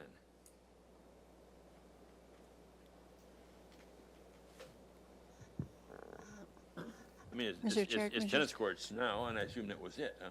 Yeah, so I It don't. it wasn't buildings, though. No, so the specific plan doesn't lay out development of all the sites. It's a plan that lays out standards for, it's not just this site, so there's, I think, 4 sites in the area. So it's not as, although it's called a specific plan, took the it mouse doesn't have specific, okay. the detail of each development. It lays out standards that each development needs to meet. Caps, setbacks, height requirements. The applicant did it. Uh-oh. I see it here, I just don't see it there. There you go. There you go. You're back. That one took us like 10 minutes the first time it happened. We were Well, my experience with specific plans is that they at least designate how the property is going to be developed. And if there is some portion of the property which is going to be developed with recreation, it would identify that. And you're saying there was no identification at all on any of the specific plan regarding any of this project? It does. It describes allowed uses, setbacks, design standards, et cetera. And so a hotel use and the amenities proposed are part of the list of allowed uses. It doesn't go beyond that. Is that what you're? Well, getting at? yeah, I'm just wondering what the planning commission is going to be doing. And I don't want us to get ahead of the planning commission. Mr. Chair, can I Yes. maybe try to answer Sure. Mr. Limvick's question? This entire area of Cabrillo Boulevard is zoned for hotel, restaurant, commercial. It's not allowed to be housing, first point. This was also specific plan number 1, which was quite a while ago, and they were very non-specific about a lot of things. So the property. This is the most specific plan. Yeah, the property is zoned to have a use of a hotel resort and its amenities, and there's no designation to where parking goes, recreation, convention, hotel rooms, restaurants, none of that is listed in the specific plan. Bless you. Is that, I'm just trying to answer your question. I understand that. I did specific plan number 2 in the city. So I do know something about what goes into a specific plan. And it's more than just closing your eyes and saying it's going to be a hotel. Okay, so I think that'll. We'll get to that later. Yeah. Okay, other questions, Commissioner Jordan? Yes, I have a question about the view corridor sections. And I understand that the slope is drawn from the curb, And the north curb. can you call out what sheet it is? We don't all have Sheet printouts. A0.03. It's right here. And my question is, who determined that the curb and not, for example, the center line of the street was the point to draw that from? And who determines the slope of the line drawn from that? Mr. Chair, Commissioner, I'm sorry, I don't have your name. Dorton. Dordan, thank you. The curb line was determined in the specific plan. specific Where plan, the okay. setback would be taken from was Okay. from the curb line. So that's where that came from. It's listed in the specific plan. I think your other question is, where does the view line come from? Yeah, your view angle, what sets that angle? Is that also in the specific plan? No. No. We just use the average head height. Just, there's like a person right here where my cursor is. Okay. And we used, typical 5'6". Can you zoom in a little closer to see the, I think I know what it says, but yeah, okay. And to follow up on your question, are you asking so it says view angle of La Cumbre and Montecito Yeah. Peaks. Is that your choice, or is that in the specific plan again? No, that was just, we actually worked with SEPS and their work on the waterfront next door and used that to extrapolate, if you will, what we're looking at, yes.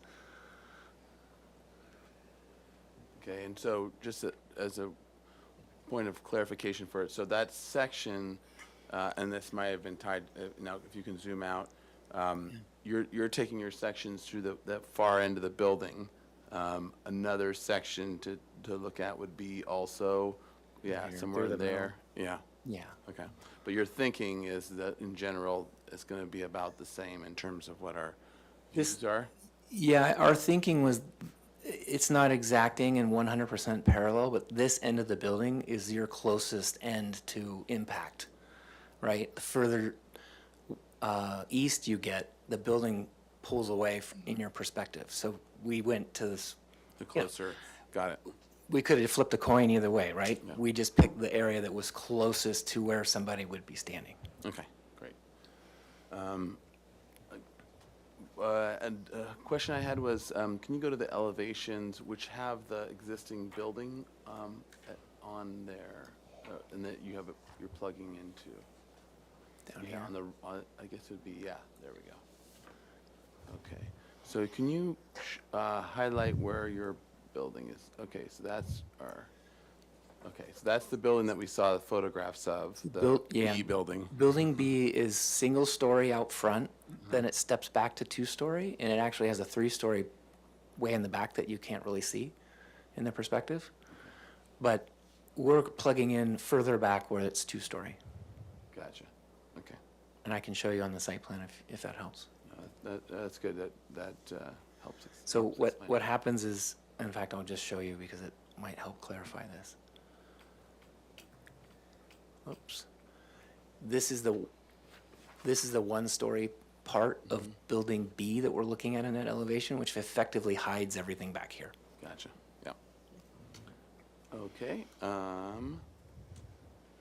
okay, other questions? Mr. Chair, Yes, Commissioner Butler. if I heard you correctly, you mentioned that this would appeal to a different demographic, I believe was the phraseology. Could you expand on that and then also describe how that's going to be expressed, whether that's in the design or whatever?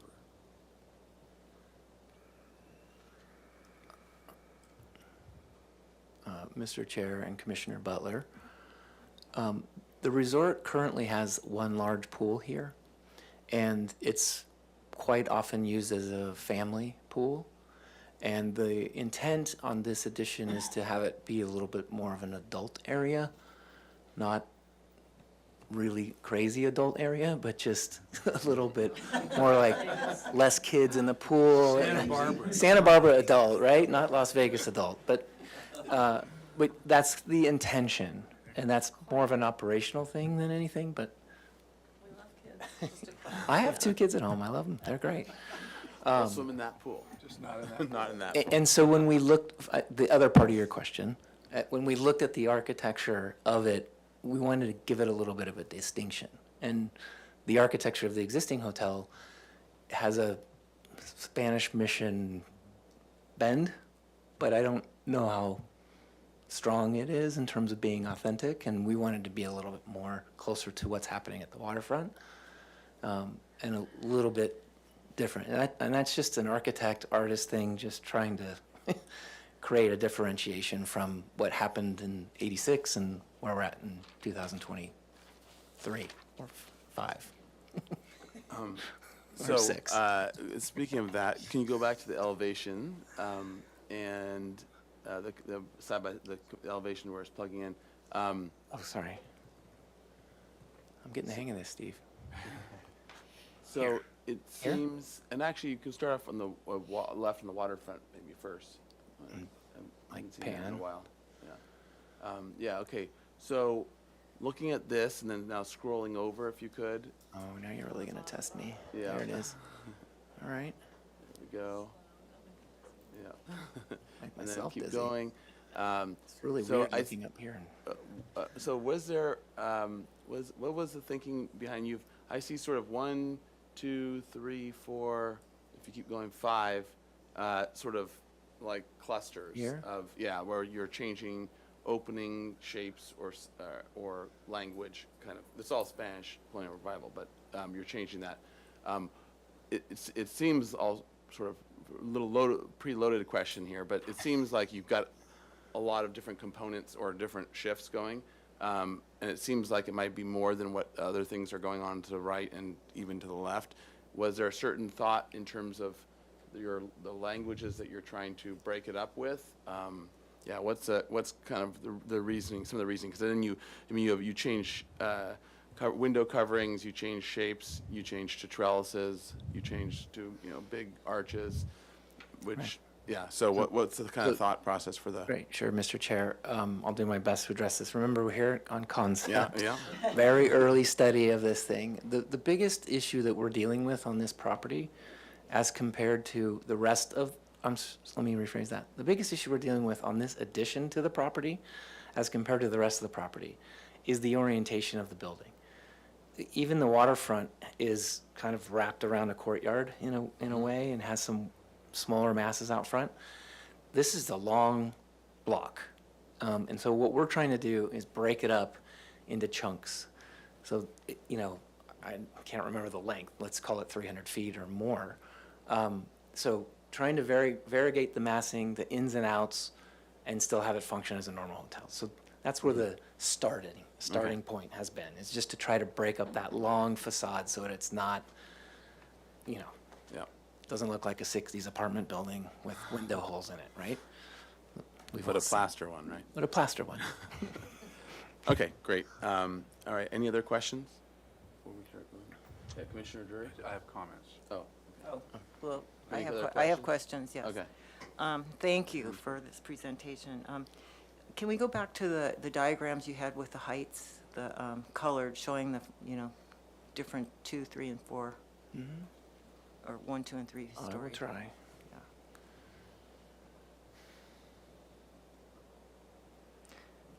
And make it bigger. Where do you want me to zoom in? Onto your building, Okay. there.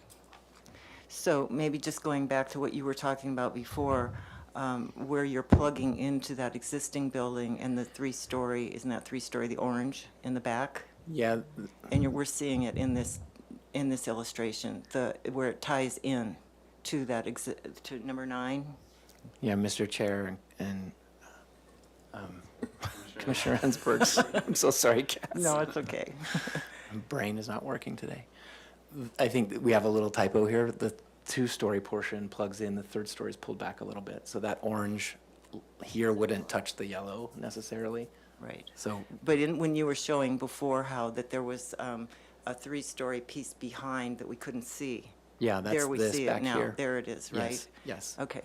And then I was curious, just while we're here, why where it plugs on to the building, and then this building number 9 has a ear that sticks out, yes.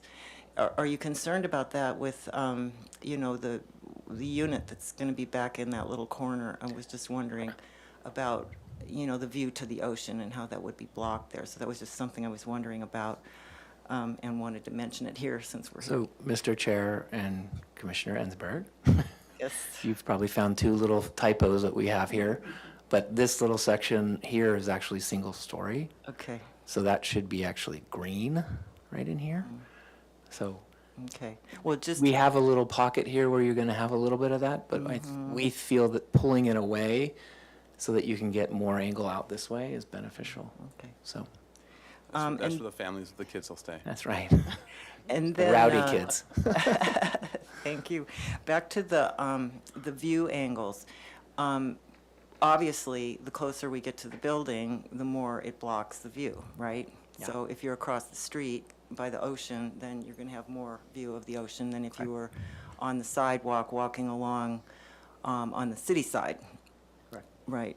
So I just was curious about that. Is there any, and obviously, the drawings we were just looking at, there are many buildings along here that are already the same height as what you're proposing. So we're not really changing that, although we would have less view of the mountains just by virtue of the fact that the building's there, when you're walking on that side. Yeah, Mr. Chair and Commissioner Ensberg, just to address that, our studies of this, and I can go back to the photo, there's already a tree line here that is very mature, and And actually, why don't we go back to that? we 'cause can, did- we can look at that. Let me see if, I'm gonna have to find it now, aren't I? Oh, boy, let me get down here. So it's this tree line that you see here. And so 7 and 8, right? No tennis anymore, huh? So it's this tree line here. So we're trying to keep kind of under that because it's pretty vegetated right here. So we feel like we're, it's not an exact science yet, but we feel like we're going to be able to maintain what's mostly there in the view. Which we can see right now. Right. Right. Okay, thank you. And then on the, let's go to the section, which is, I think, 03. Here? No, of the building here, down below. It says section 1, but I didn't see the indicator for that. So is that right through that middle section of the building where the angle is? It Is looks that pretty where it's at? close, Yeah. yeah. And I see that you have, so when we look at this and to the floor plan, I know this is early and so everything isn't jiving yet. But notice that you have these planters up on the 3rd floor, which, and then I was trying to translate those to the roof plan. Yeah, I think I these don't were know getting that- developed at different times, Okay. probably, Yeah, so yeah. that might have shown up before after the roof plan was. And also, when we go to the elevation, let's go to the Cabrillo. So you have these breakups these elements of protrusions that you were talking about before. 1, 2, 3, 4, 5, going across there to kind of break up the building. So those, I'm not seeing those on the roof plan yet, where they project out. The floor plan doesn't really show that, I don't think. So I was trying to just understand how the building is working. Maybe go remember this now and then go to Oh, the yeah. floor plan. Yeah. And maybe you could, Mr. Chair and Commissioner Ensberg, this is really an artist rendering, and the floor plans and those two things need to jive a little more, but that's a Right. great comment. yeah, so this is so, just going yep, straight These pretty little much. things here, yeah. They're popping out, correct? Am I right? Yeah, That there's you're- some you've movement got in it, but these- it's not reflected on this Okay, drawing yet. Okay. Okay, well, I was just trying to grasp the whole thing. Let's see. Yes, I think those were all my questions. Thank you. Okay. Appreciate it. Questions? before we- Not question, no. Okay. Waiver comment. All right, let's jump into comments. Now, this is this is our pre-application consultation, so we're just gonna make comments, and no motion, so. Mr. Chair, Commissioner Drury. thank you. As you can tell, the view shed is really important to all of us. So I'm wondering if, this is sort of a question, comment, if number 7 photo showing, I think from, we don't have to look at it, but from across Cabrillo Boulevard would be more instructive, because the closer you get to the building, if you cross Cabrillo, and then there's that big lawn to the You want to existing. talk to the mic? Lawn to the existing, you lose a good part of the mountain. I think it would be really a good idea to have both the existing view and what is proposed, because we don't want to lose, I would prefer not to have a little scrim. And to that end, I was wondering if the 3rd floor, if it's pushed back, if you switch the planters, and because the other side is going to be on the railroad side. I don't know, or maybe people want to sit there and watch the trains go by, I don't know. You know, it's an old habit. Yeah, I think, well, that's true too. They get a better view of the mountains. Anything you can do to massage that 3rd floor so that it is more recessive than what's proposed. So let's see. Yeah, so the CAD and the elevations should show not only the existing, but both from the south side of Cabrillo Boulevard, so that we can compare the existing with what is proposed.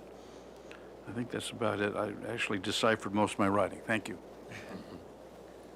All right, Commissioner Lenvick? Thank you. Can you find the Cabrillo Boulevard elevation that has the existing buildings on them as well? Yeah, maybe that, enlarge that one. The whole length if possible, yeah. There is a simpleness and a romance to the existing buildings that you don't have in your architecture, and I don't know how you can justify a complex that is high-end quality and to make a radical change in the architecture. I think that you need to find a way to get back to the simplicity that's in the original design of the buildings. It's I think it's much too, your elevations are much too jarring and busy and exciting, and they're not relaxed. I think also that the mere fact that you're connecting your new building to the existing building kind of is contrary to what was originally developed, where there was a building, an open space, a building, an open space, a building. You know, there was an up and down, an in and out, a romance to the placement of the buildings, actually, that we don't see in that attachment of your building to the existing building. And I think there's got to be a way to find, to penetrate that, to open that up and create and have your building be a building by itself, just as there are other 3 or 4 or 5 other buildings by themselves as you kind of go down Cabrillo Boulevard to the east. The length that is being created by way of your addition is, I don't think, in character with the existing complex at all. And I would have a tough time saying, advising the Planning Commission that what we see here is consistent with the approvals that were originally given for this project. And it was a battle for the original project. I remember the roundhouse, everything was just a battle. And the architects were from out of town, and they ended up hiring a local architect to solve the design problem. And that's why we have such a beautiful little, you know, not little, but a beautiful big complex of hotel here. And it's got to be respected in your design. So I think that your exterior elevations have got to be simpler. They've got to be much closer to the approach taken in the Pittman design. I'll let other people talk. Okay. Other comments? Mr. Chair. Yeah, Vice Chair House. I'm going to start with a question. You showed the picture that shows pretty much a solid wall of trees where this addition is going to go. Is that right? Yes. Yeah. It's So, right on that same line. and you said some or all of those trees will come out, and presumably a lot of them, because you're selling the ocean views. So will they mostly all come out? Yes. Okay. So we'll be looking at this elevation and not trees. I agree with a lot of what Commissioner Lenbick has to say. And, you know, I think it's appropriate to just be very general with comments today because of it being a pre-application. I support the idea of it being different than the rest of the hotel because I think it is very long and gets to be a little cloying in its sameness. But I also agree that I need the place to rest, and the concept of having a pause before this building starts makes good sense to me. I think also if these were different building masses that were shifted back and forth, then the way you've broken them up might make more sense, but it's pretty much a long elevation and it's just got a lot of decoration applied to it. So, you know, I think something simpler and more coherent, but different than the rest of the hotel is something I could support. I think that's basically my general comment. All right. Mr. Chair? Commissioner Butler. So I think this becomes the visual centerpiece of the hotel. And that's the distinction. I recognize you face a real challenge because you're dealing with existing architecture and design and you're bringing something. But this is a very large addition. This is 80 rooms and it's a massive piece. And as you look at the elevation, that becomes the front of the hotel, just visually. So I would have some concerns about that. And tying back to Commissioner Lindvik's thoughts, I really think that simplifying it, just making it somehow a little more modest in its scale and its effort may address some of that. So it just doesn't look integrated with the rest of the hotel. It looks like it's plunked down there, and it's different. It's so different in its current state, and I recognize we're early, so I'm trying to be sensitive to that, okay? But it's massive. It's very large in its mass and its scale, and it really becomes sort of the predominant architectural feature of the whole hotel. So if you would factor those into your considerations. All right. Other comments? Commissioner Ensberg, did you want? Sure. Thank you. Thank you, Chair Grumbine, and thank you again for this presentation and for bringing this forward. I agree with what others have said. I do appreciate what Commissioner Lenvick said about the way the original hotel was set up with, you know, a building and then openness and then a building and then openness. And as we are, it makes me think of what we've been going through recently with, you know, wanting to be outdoors and being connected to nature as much as possible. So I wonder if that might be a benefit, you know, where if you break it up, maybe even if it's just two, you take the centerpiece out or however you choose to do it. Anyway, I like that comment, and I do think, I do really appreciate that you're trying to make it different a little bit than the other building. And one of the things that I've always been troubled about the original building is I don't think it has enough playfulness to it. I wish it had more color, maybe awnings, colored awnings, something that really made it feel more, really pull you in, more attractive and fun. So maybe that's something you could do. But I think that in your current, what we're looking at right here, it seems like you've got every option. So you've got all the options. So I think you need to just kind of pick which ones you want to go with. You know, I'd rather see, as they say, awnings, colored awnings, striped awnings are my favorite, instead of trellises. Oh my God, did she say that? I didn't hear it. Striped awnings. It's my favorite, sorry. Anyway, more color and, She's new. We haven't They haven't- yelled that they out of haven't her weighed yet. me Talk to her. Yeah. We'll me talk up to yet. her. Anyway, to continue. So I just think, you know, editing is our best friend, right? So just maybe really simplify, as others have already said, and really establish the hierarchy of the, you know, the entire hotel, and then how this one fits into that entire hotel. But I think it's, I guess I'll leave it at that and hope for stripes. Mr. Chair. Thank you. I would second the comments of my fellow commissioners, but I'm also very aware that this is a very preliminary stage. So I do also appreciate efforts to address issues around mass, bulk, and scale. And I think that there's the beginnings of a strategy that will do that. In terms of the view sheds and those drawings, and I asked about them because I actually think the critical views are from the ocean side of Cabrillo. That is, in my experience, the more heavily trafficked part of the street, both pedestrians and we actually don't want people, the drivers, looking anyway.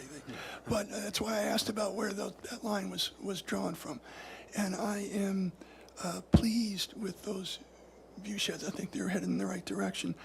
I would second the comments about the size of this and the need to avoid it becoming a wall along the street.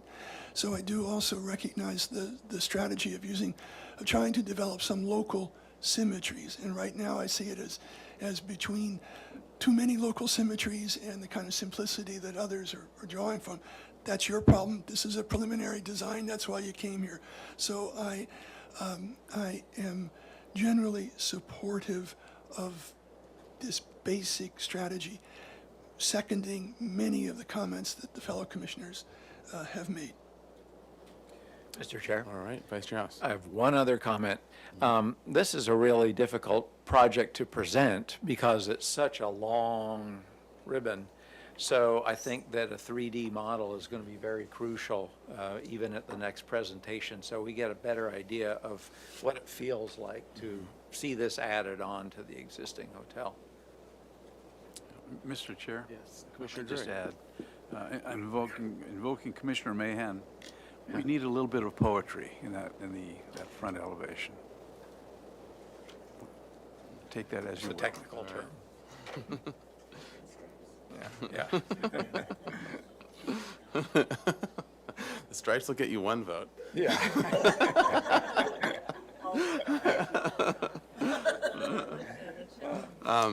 All right.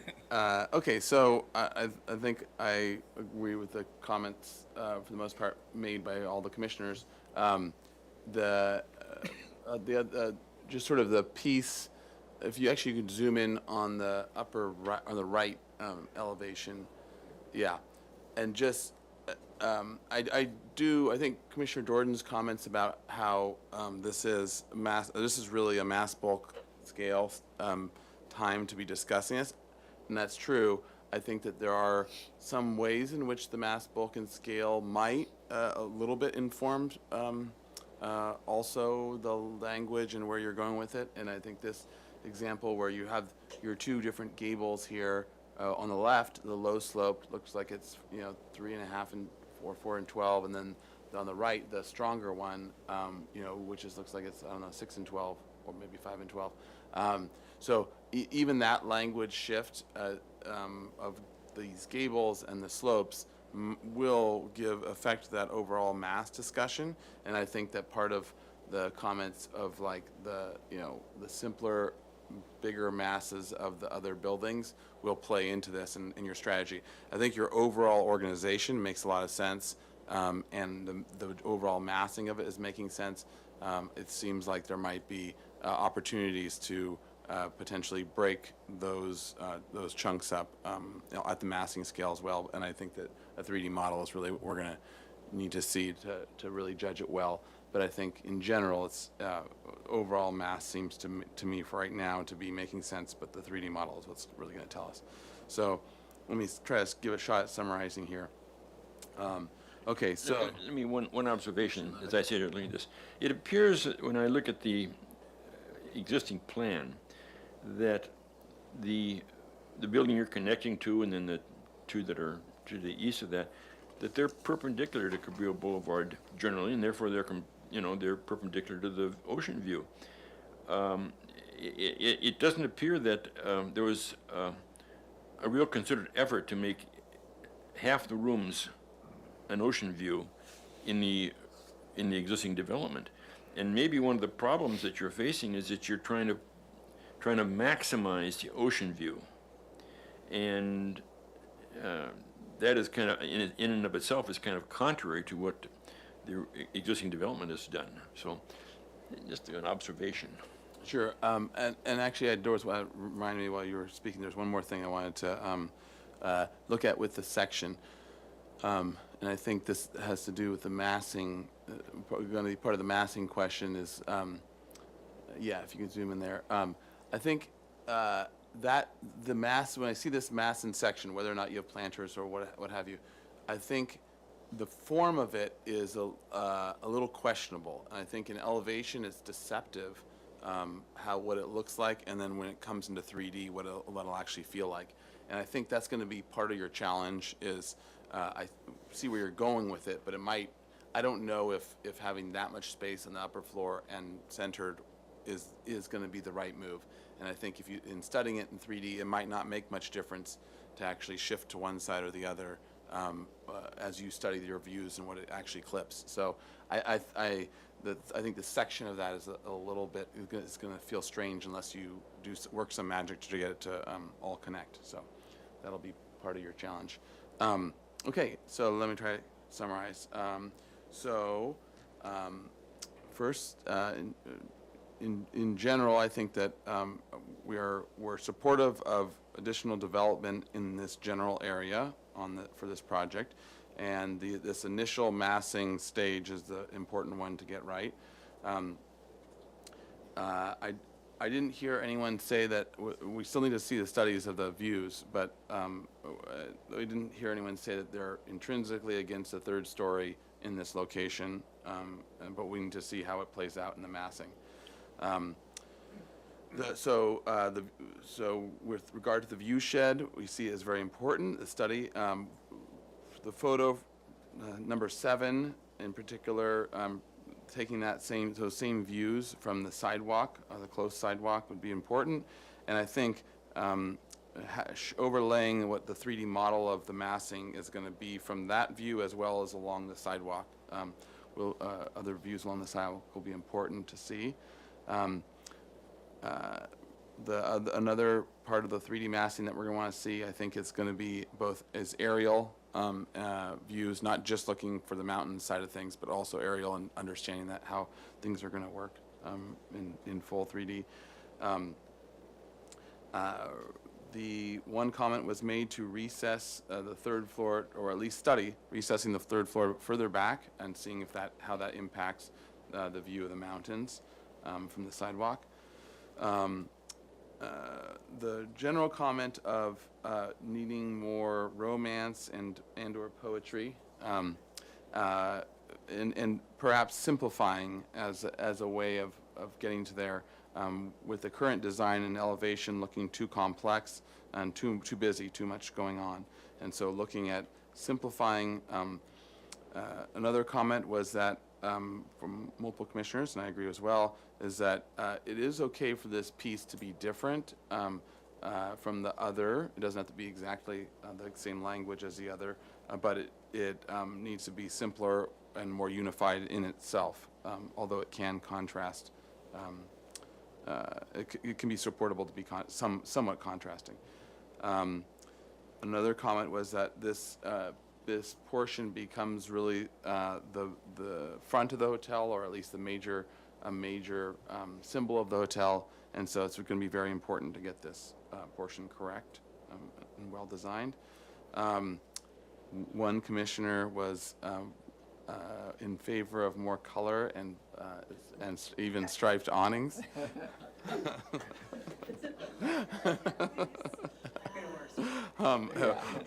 But only one. So, all right. Let's see.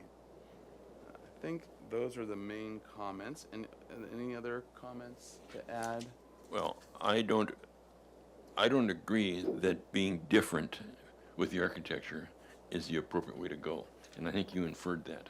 Yes, I think we. I don't agree. Okay, so we'll say one commissioner does not think that the architecture should be different from the existing. There was at least two others, and I would agree with them that could support the idea of it being different architecture, subtly different. I mean, still in the Spanish, obviously.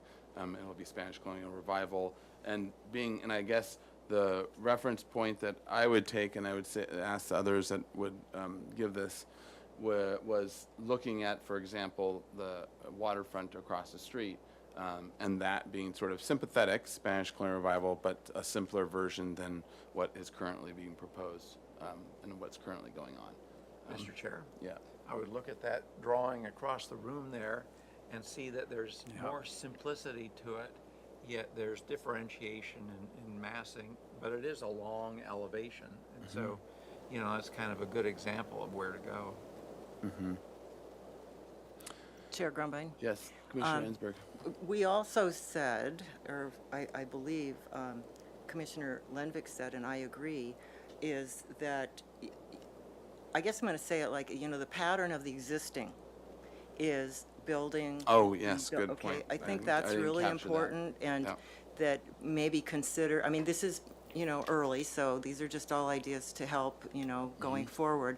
I'm not sure that the building needs to be connected. Maybe it's difficult when you're trying to come into that existing building there. Maybe that's where there's a break, and maybe these are then following the pattern of the original design of the original building, and maybe there's three, I don't know, that are going on, and openings in between, which then allows the views through to the mountains and does all kinds of good things that way. That was something that I think was really important that needs to be included. Good point. And then, So I'll just to summarize that's that the existing pattern of buildings separated by space is to be encouraged, and at least from several commissioners. I would say at least visually it wants to feel that way, whether there is a connection that you hide or in some way do some other way, but at least the pattern of building and break should be looked to and as part of that.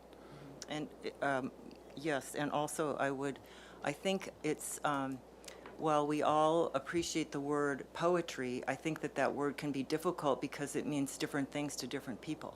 So Oban has if such we're a tradition on this commission. Well, are we talking about haiku, for example, or are we talking about a different kind of Iambic poetry? pentameter.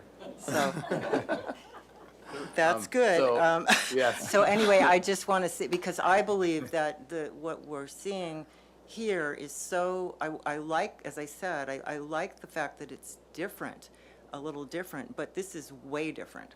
So I think there's a subtle change there between the very simplistic existing and then what will be proposed. So I'm excited to see, these guys are, very talented team here we have, so I'm excited to see what they would come back with. But I just wanted to make that point that, haiku is poetry also. Yeah, I know, and we. And simple And- is, simple Yeah, simple so is our the hardest one to get council, to. Yeah, has asked us to not use poetry in one of our discussions. Okay. And we All right. responded, it's such a great way of expressing it, and so we keep using it, so. And they asked if we could be more specific, and sometimes Okay. it's harder to be more specific than that. So, yeah, so I think that's, as a general comment, I think that they can at least get the general gist of where things are. And where there is multiple member support, or where there's might only be one and a bright striped awning.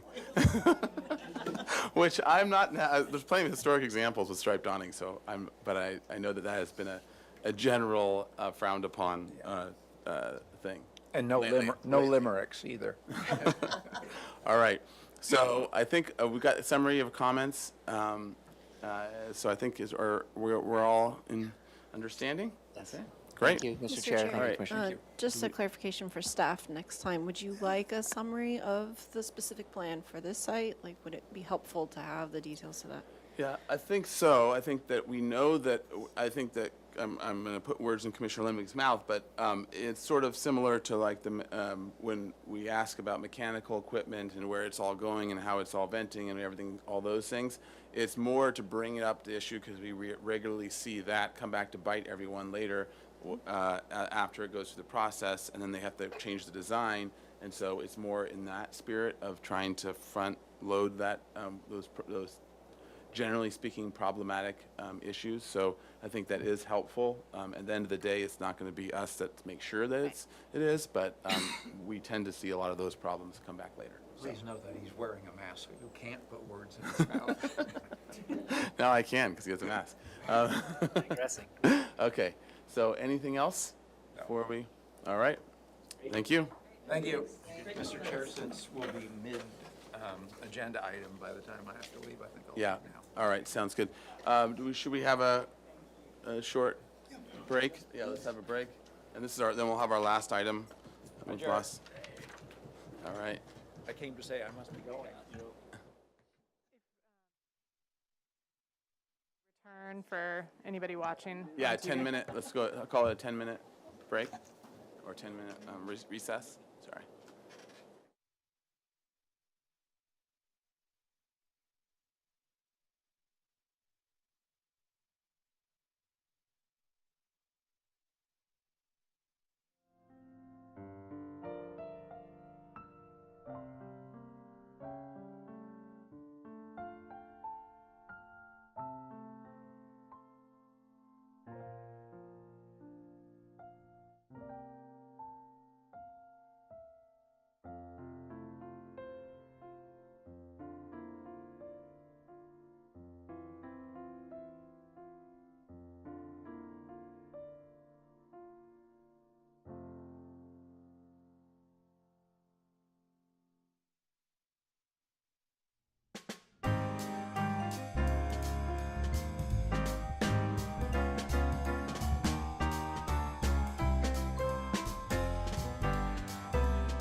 Back to order.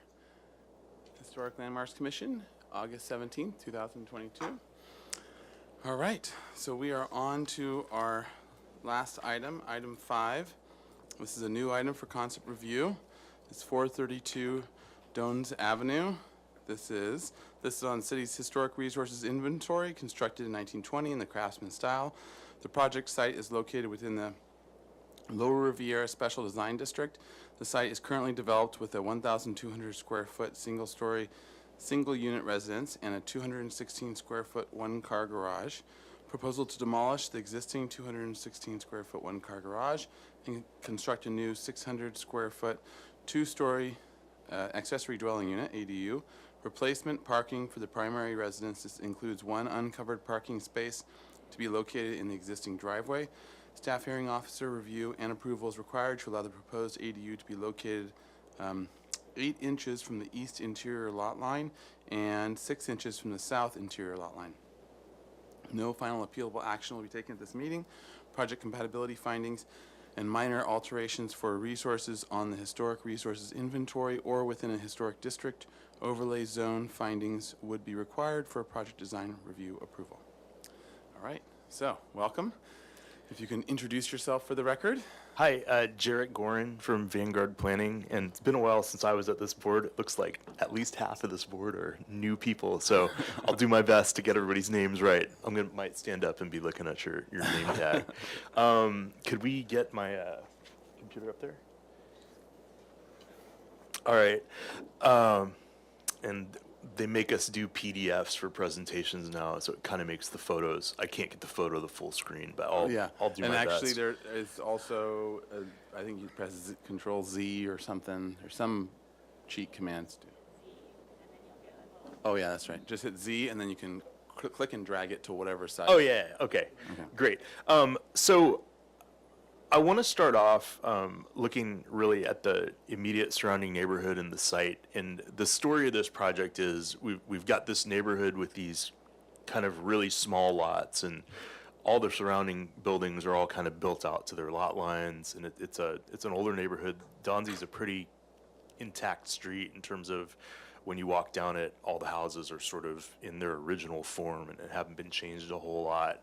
And so we've got this narrow lot, and it's very constrained, and then the constraints drive how we design the ADU. And so I'm going to start walking you through from I guess this would be a 400-foot view since it's illegal to fly higher than that. So here's the project site down on this is towards the mountain end of Donzy.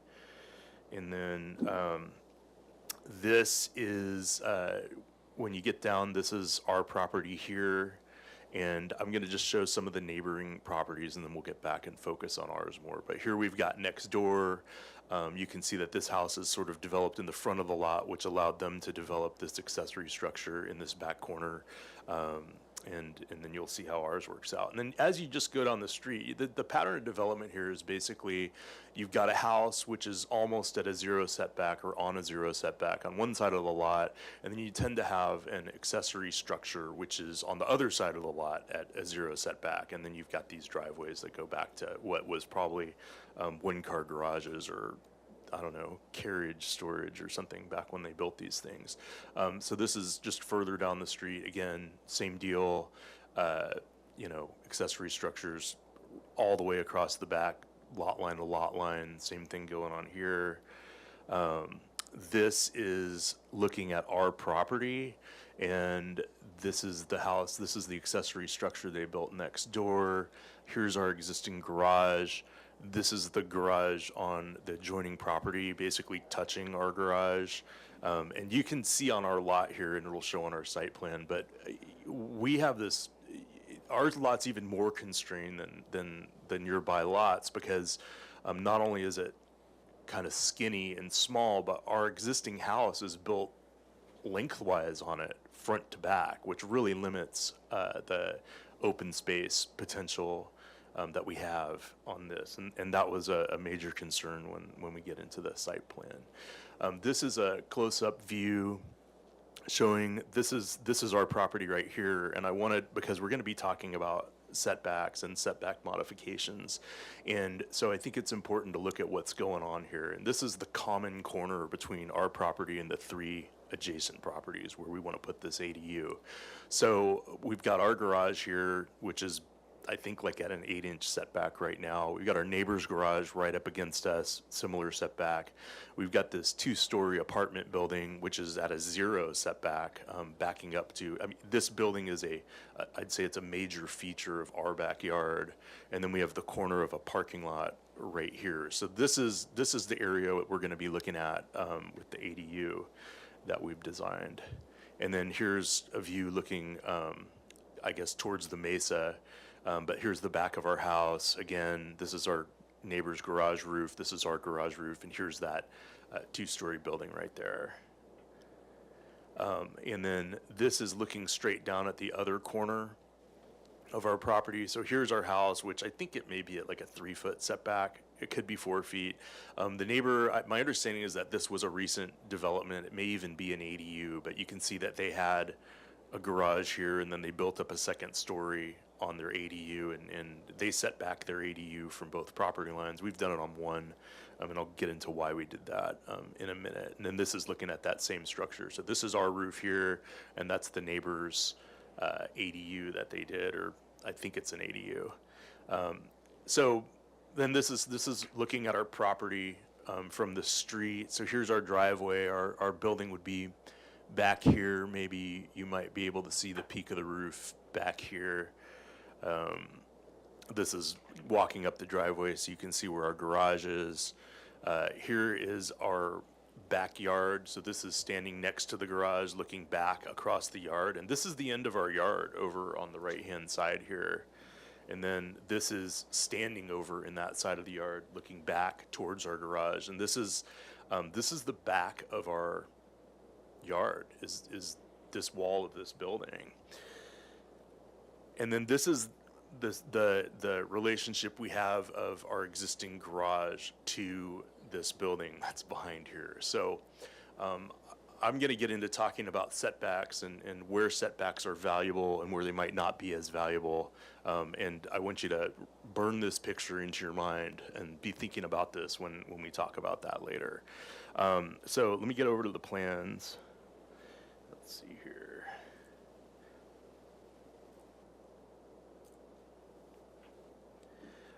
So let me take this one down, and I guess let me blow it up a little. Okay. So here's our property. You can see the house takes up a really good chunk of the lot, and it is lengthwise. And this is the open space that we're left with, is between this house, that apartment building, and the garage. This is the main thing. And then we've got some opportunities for a little open space over here. And then this is built out as a deck. And that's sort of the more active open space on the property. Like the kitchen opens up onto that and that kind of thing. And then here's our garage. And you can see the garage is, I think it's a 2-foot setback here, and it's like an 8-inch setback here. It's hard to tell because the entire setback is full of some sort of vine. So we're proposing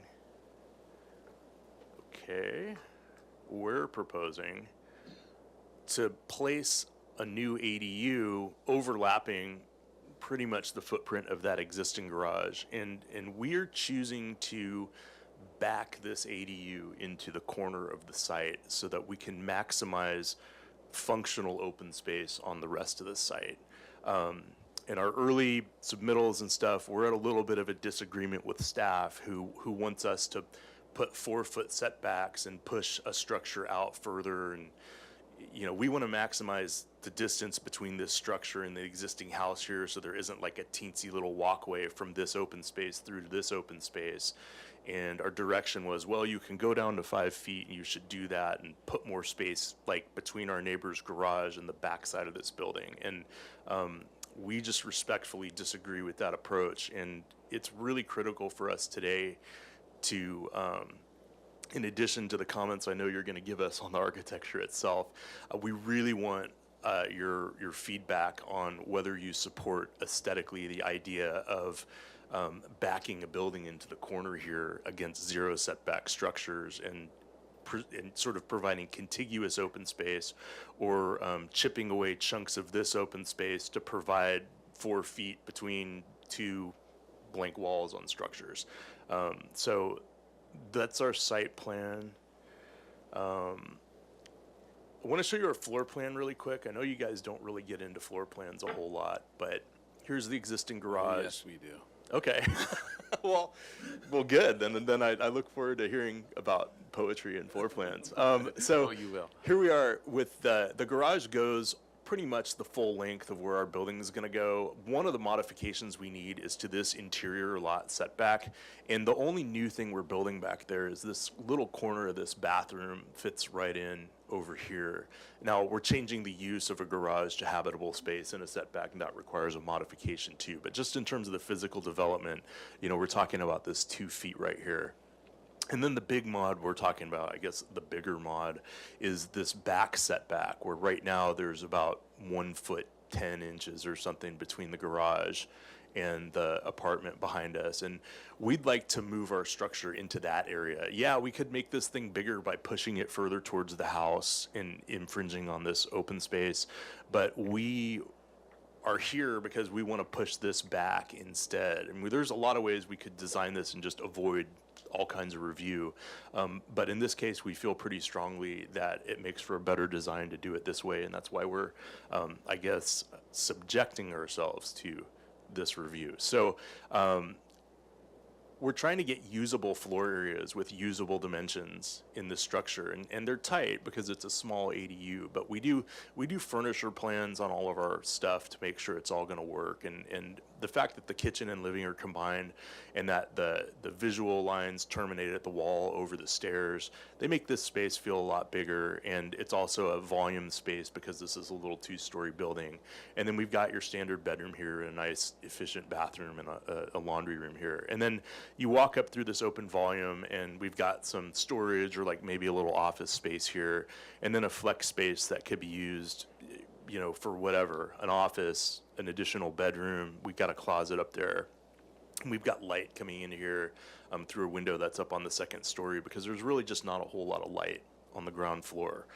So we tried to get windows up. We've also got a big window in the stair landing that faces the south, so that we can get some southern light in here. And then it's, you know, these are, if this was poetry, I guess it would be haiku. It's really simple. We want a building that's simple, that looks like an accessory building, that's subordinate to the house that's on here. We expect to get comments, and we appreciate getting comments on things, but this is the back of the garage that's facing the apartment building.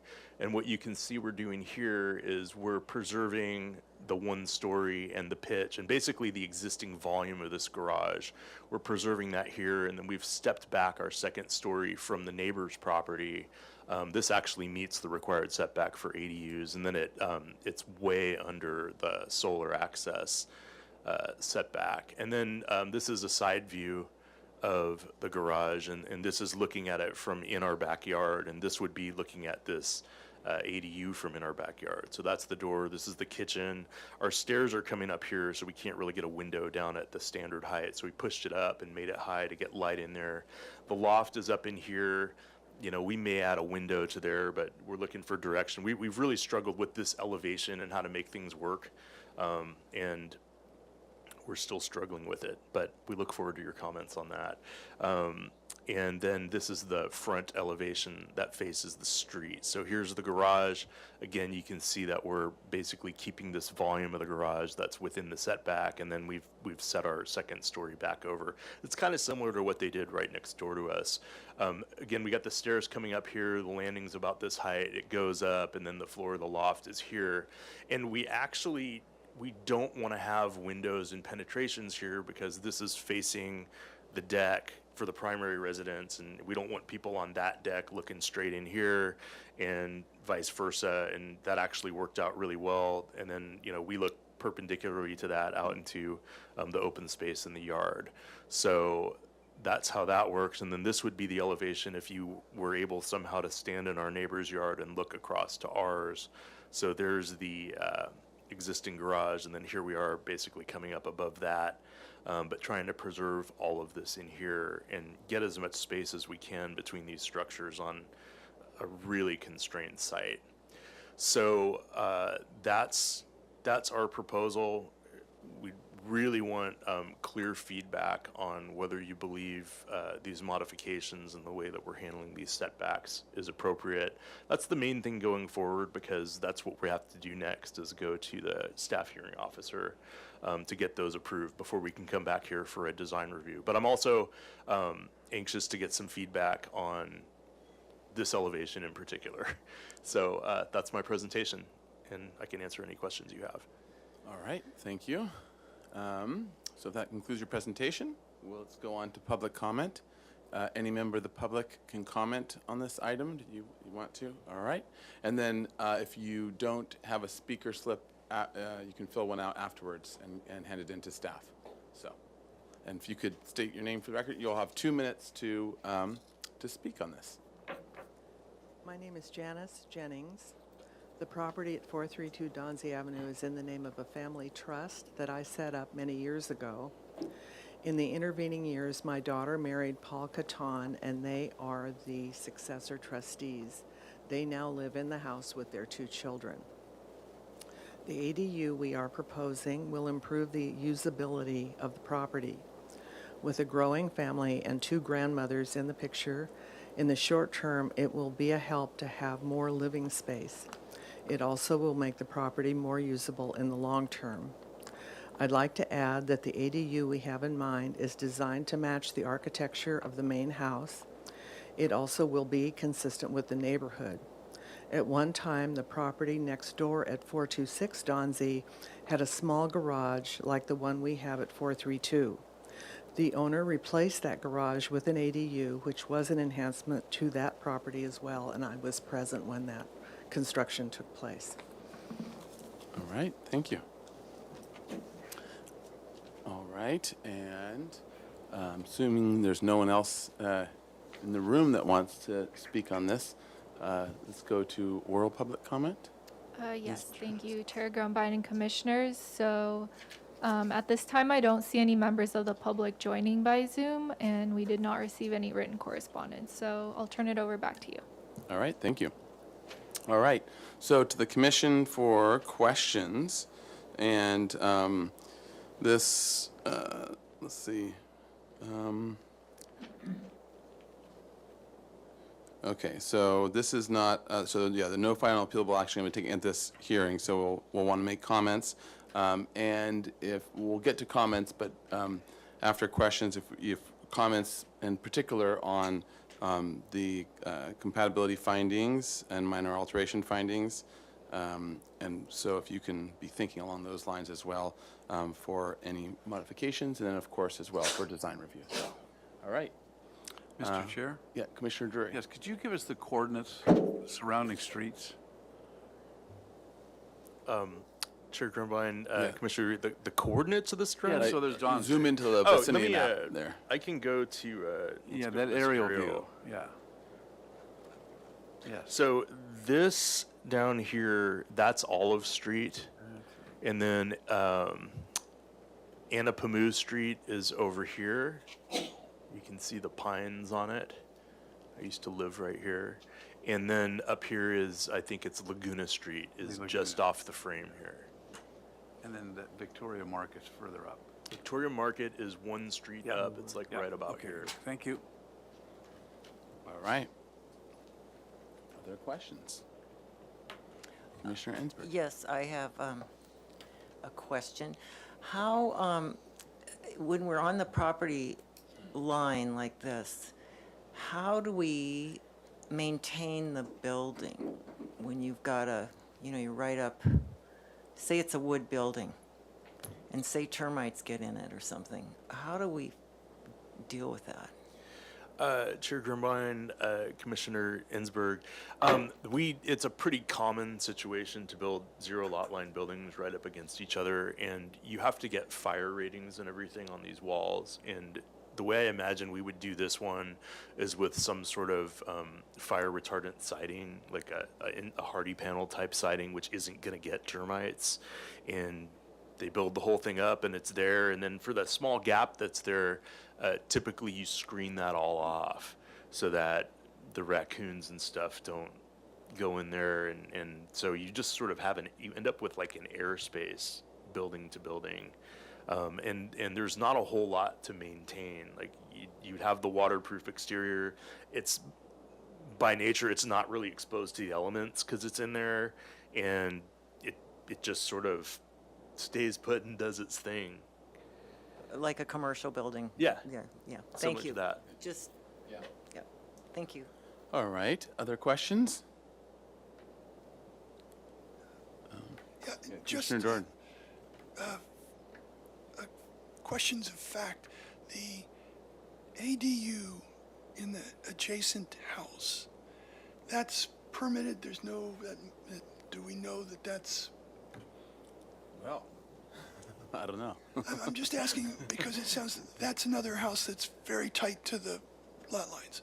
So I'm trying to figure out if that's a precedent or a problem. All right.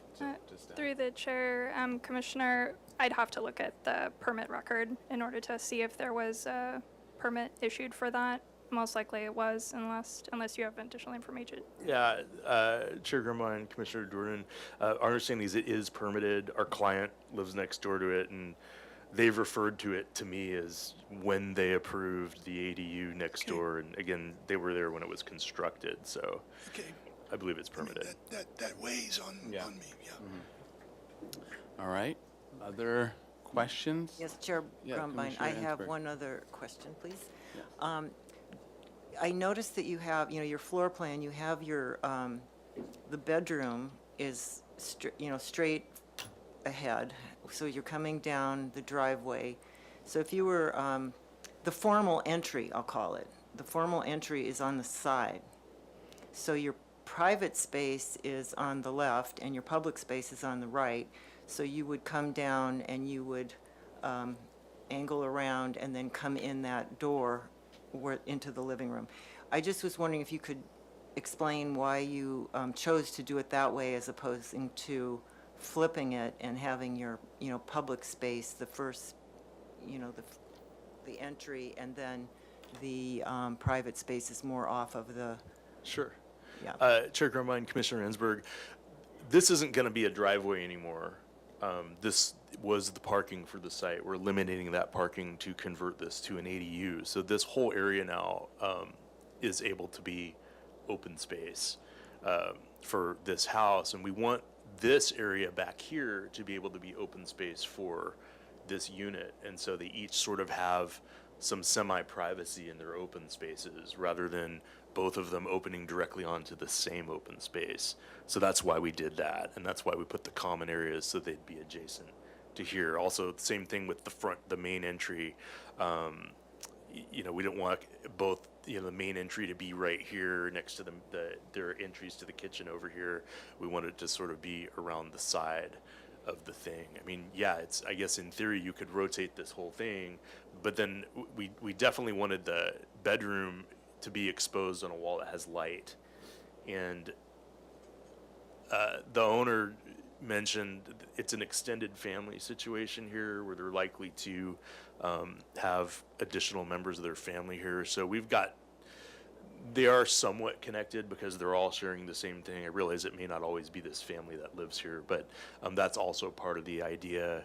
And then just the way that this loft works out, again, this, depending on who's living in this could be the primary bedroom space, and this would be more of a secondary office space or a kid's bedroom or something. But we did want to have a bedroom downstairs so that if it's an older person living in the house, they're not forced to go up and down the stairs to the bedroom. So, I mean, one way you could do this house was to not have this be a bedroom at all and just be, living area with the kitchen. And if I had different clients, that might be actually how I would design this ADU, because that'd be pretty nice. But in this case, we want to have a bedroom down, and this seemed like the logical place to put it.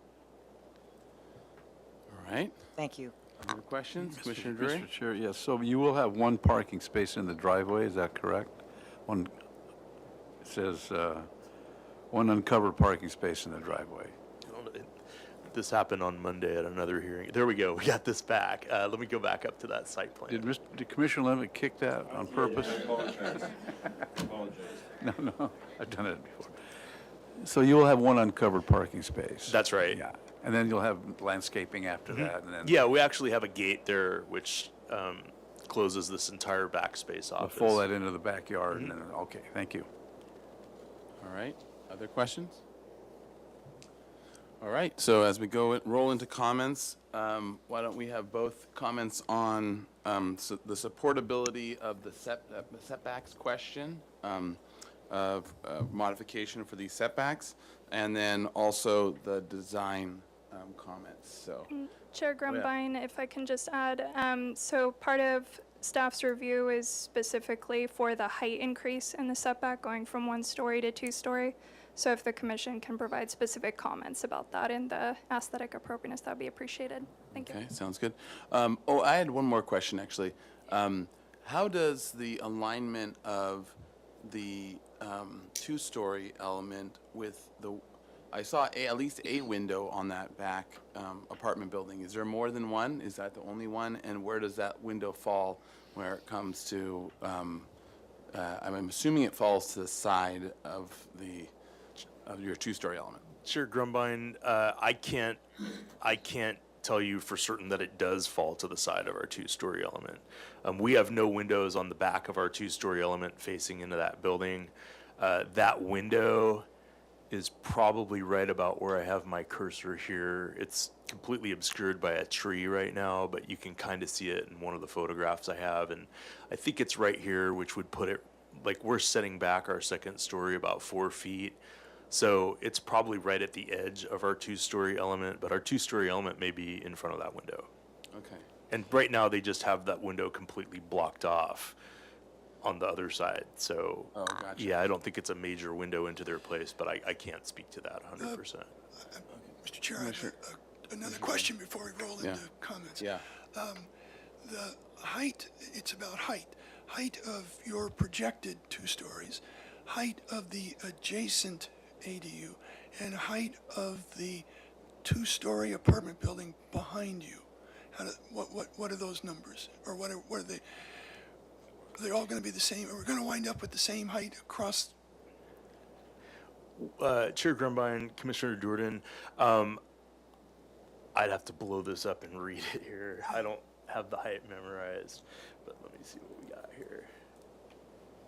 So to the very peak of our roof, we're at 20 feet, and I don't think that this peak goes beyond the parapet of the building that's behind us. And then we go down, obviously, from there. And I think the 2-story recently constructed structure next door to us has a similar... Similar? Yeah, it's got a similar pitched roof, and it's 2 stories, and my guess is they come up somewhere pretty close to us. Maybe if it's a little narrower, it's a little shorter. Thank you. Right. And could you actually go back to the photographs for a minute? I want to see the window and the wall again. Yeah, the best. The only picture we have that kind of shows it. What about that? What was that? This one here? Oh, yeah, there we go. There's So that window. Yeah, there's a window somewhere back here. Okay. I think it's the analog of this one. I Got think it. these two things are mirror images of each other. And I think that window is sort of set back, maybe, I don't know, this is like 10 feet from the edge of the building. So, yeah, I think we're gonna probably be obstructing that window, as would any zero setback building on our lot, or even a building that was set back 4 feet from our lot would be coming up in front of that window. Okay. Gives me a good idea. All right. Any other questions? Mr. Chair? Yes, Commissioner Drury. So, Ms. Plummer, are we bound, or are we able to mess with the existing setbacks? Through the chair, Commissioner Jury, so the existing garage is non-conforming to both setbacks. The applicant's requesting to do an additional height increase in both of those setbacks. So you do have purview over that as far as the level of encroachment for that new 2nd story, as well as any pushing out of the building in the rear setback because it's expanding beyond the one car footprint. Yeah. So we would have to, we could accept the plans as they stand with the non-conforming setbacks just actually made conforming. I mean, Chair Grumbine, through Chair Grumbine to Commissioner Jury, the proposal as it stands right now with the increased footprint in the setback, just by expanding it beyond the one-car configuration and then increasing the height requires modifications, and that's the staff hearing officer's purview. She'll be looking at that at a later date, and as far as, you know, whether or not it's an appropriate improvement to the lot, subject to the findings that's required for that type of modification. So your purview is just, is it aesthetically appropriate? Is it compatible to the neighborhood? Is it sensitive to the primary residence on the lot? and if it is, then we would, You would forward forward positive that to the comments to the staff hearing officer. Okay, thank Yeah. you. And if you don't mind, I just want to clarify, the setback where we're increasing the height within the setback is, it'd be the rear interior setback, because 4 feet is actually a conforming setback for ADUs. What is the single-story maximum height within, with a zero lot line? Thank you, Chair Grumbine. So for non-conforming buildings, if you were to just convert the garage, let's say, that, and not expand it in any type of way, that could, you know, be allowed to maintain its nonconformity and not require a modification. You are allowed to do a very small height increase, I think it's 12 inches, without triggering a modification, but outside of that, it would. Okay, Yeah. so anything, even if it was 1 story, if it was more than a foot taller than it currently is, then it would require modification to it. Okay. All right, any other Or if questions? it was do longer, have- right? Chair. If it was longer, if it was exactly the same height, But but then- longer, yeah. that would also require a Okay, modification. yeah, that makes sense. Yes, Commissioner Hendrick? Yes, Chair Grumbine, thank you. So on this elevation here, what are those doors? Those are French doors into the bedroom that's there. So So they can those open are- up onto open space that's in front. So they're divided light French doors or something? They'll end up being divided lights, or we'll match. The house Something- has sort of a lot of different windows on it, but they're mostly divided lights. So as we develop this out, we match those in Okay. a way that worked out. And are they, what is the material? Are they wood, or are you clad, or what are you Probably thinking? clad, And same thing for the windows? same. And then these windows would be double hungs Mm-hmm. all the way around. Okay. And then back to that elevation that shows the existing house, and you've got some indication of some changes there. I can't quite, on the right here. What exactly is going on there? Oh, this isn't part of this application at all. This application is purely the ADU. We had a separate application we did for some interior remodel and minor changes on this house that didn't require any sort of design review. So what you're seeing here is probably doors that are in our Revit model that are just showing they're- up in this. Yeah, oh, it's nothing, not- this doesn't look- application is purely. No, but I'm trying to understand what the existing is there, so what we're kind of matching and trying to, make the whole thing all come together in a beautiful way. Yeah, so this is kind of what I was getting at, is like over on the house, some of the windows are sliders, some are double hung, some are divided lights. It's kind of been, things have changed in the long history of this house. Yes, of course. So we're trying to find, I guess, the better elements of that house and pick them up and use those and make this compatible. So there's just like a single door there right now that comes out from the house to the I deck? think so, To yeah. the deck, and I saw that you were cutting that deck back to make more room. This door here, actually, this is a new door as part of that remodel. The door that comes out on the deck, there's a single pane door that comes, this is the kitchen in the house, and it comes straight back out of that door. Okay. So this ends up being a hallway in that house, and then we wanted to get more light in the house, and since it was next to a deck, we put a glass, just to get way more glass on there instead of just some huge window that didn't make sense. The door made sense, and then it opens on that deck, even though that's just a hallway. Okay. Okay, thank you. All right. Any other questions? All right. The only reason this is here is because it's on historic inventory. And it wouldn't even come, who would it go to if it wasn't here? Single-family design board, right? That's correct. If this was not on the historic resources inventory list, this would be going to the SFDB. I'd move to remove it from the historic inventory. Well, that's, yeah. They're still going to go through and have to answer the same questions, except for that they'll just, their windows and doors will just look better. If Well, my only comment is that for a modification to be successful, as I understand it, you've got to be asking for something that someone else has in the neighborhood. No? Chair Grumbine, through Chair Grumbine to Commissioner Lenvik, the modification findings, there's a few of them, but the one that mostly would apply to this one is it an improvement to the lot? So the staff hearing officer will have to find that to be the case. Some of what she'll be looking at is feedback from this commission, again, about neighborhood compatibility. So as Mr. Gorin said, there's other two-story buildings in the neighborhood that might have a similar setback. So that'll be something that she is looking at. You know, but again, it's up to the staff hearing officer to approve that modification, not this commission. Just looking at, again, compatibility with the neighborhood, sensitivity to the main house, and, you know, if there's other houses in the neighborhood that will have a similar setback. And then Chair Grumbine, to the commission, I also want to add, in addition to what Ms. Plummer said, there's also physical hardships could be another reason for a modification approval. So sometimes there's a corner lot that can't meet all the zoning regulations or open yard or setbacks. So just the size of the lot, the location of existing permitted development, and then kind of what are the regulations that we have to apply? So sometimes that can be difficult to achieve. Gotcha. Okay, so with all that, well, why don't we start with as a discussion, just the discussion of the setback, because that's obviously the biggest question, the rear yard setback, because it's conforming to the side yard, correct? So, all right, so with the rear yard setback, well, what are people's thoughts on it? Mr. Chair, Commissioner Jordan. something that's weighing, let me start over.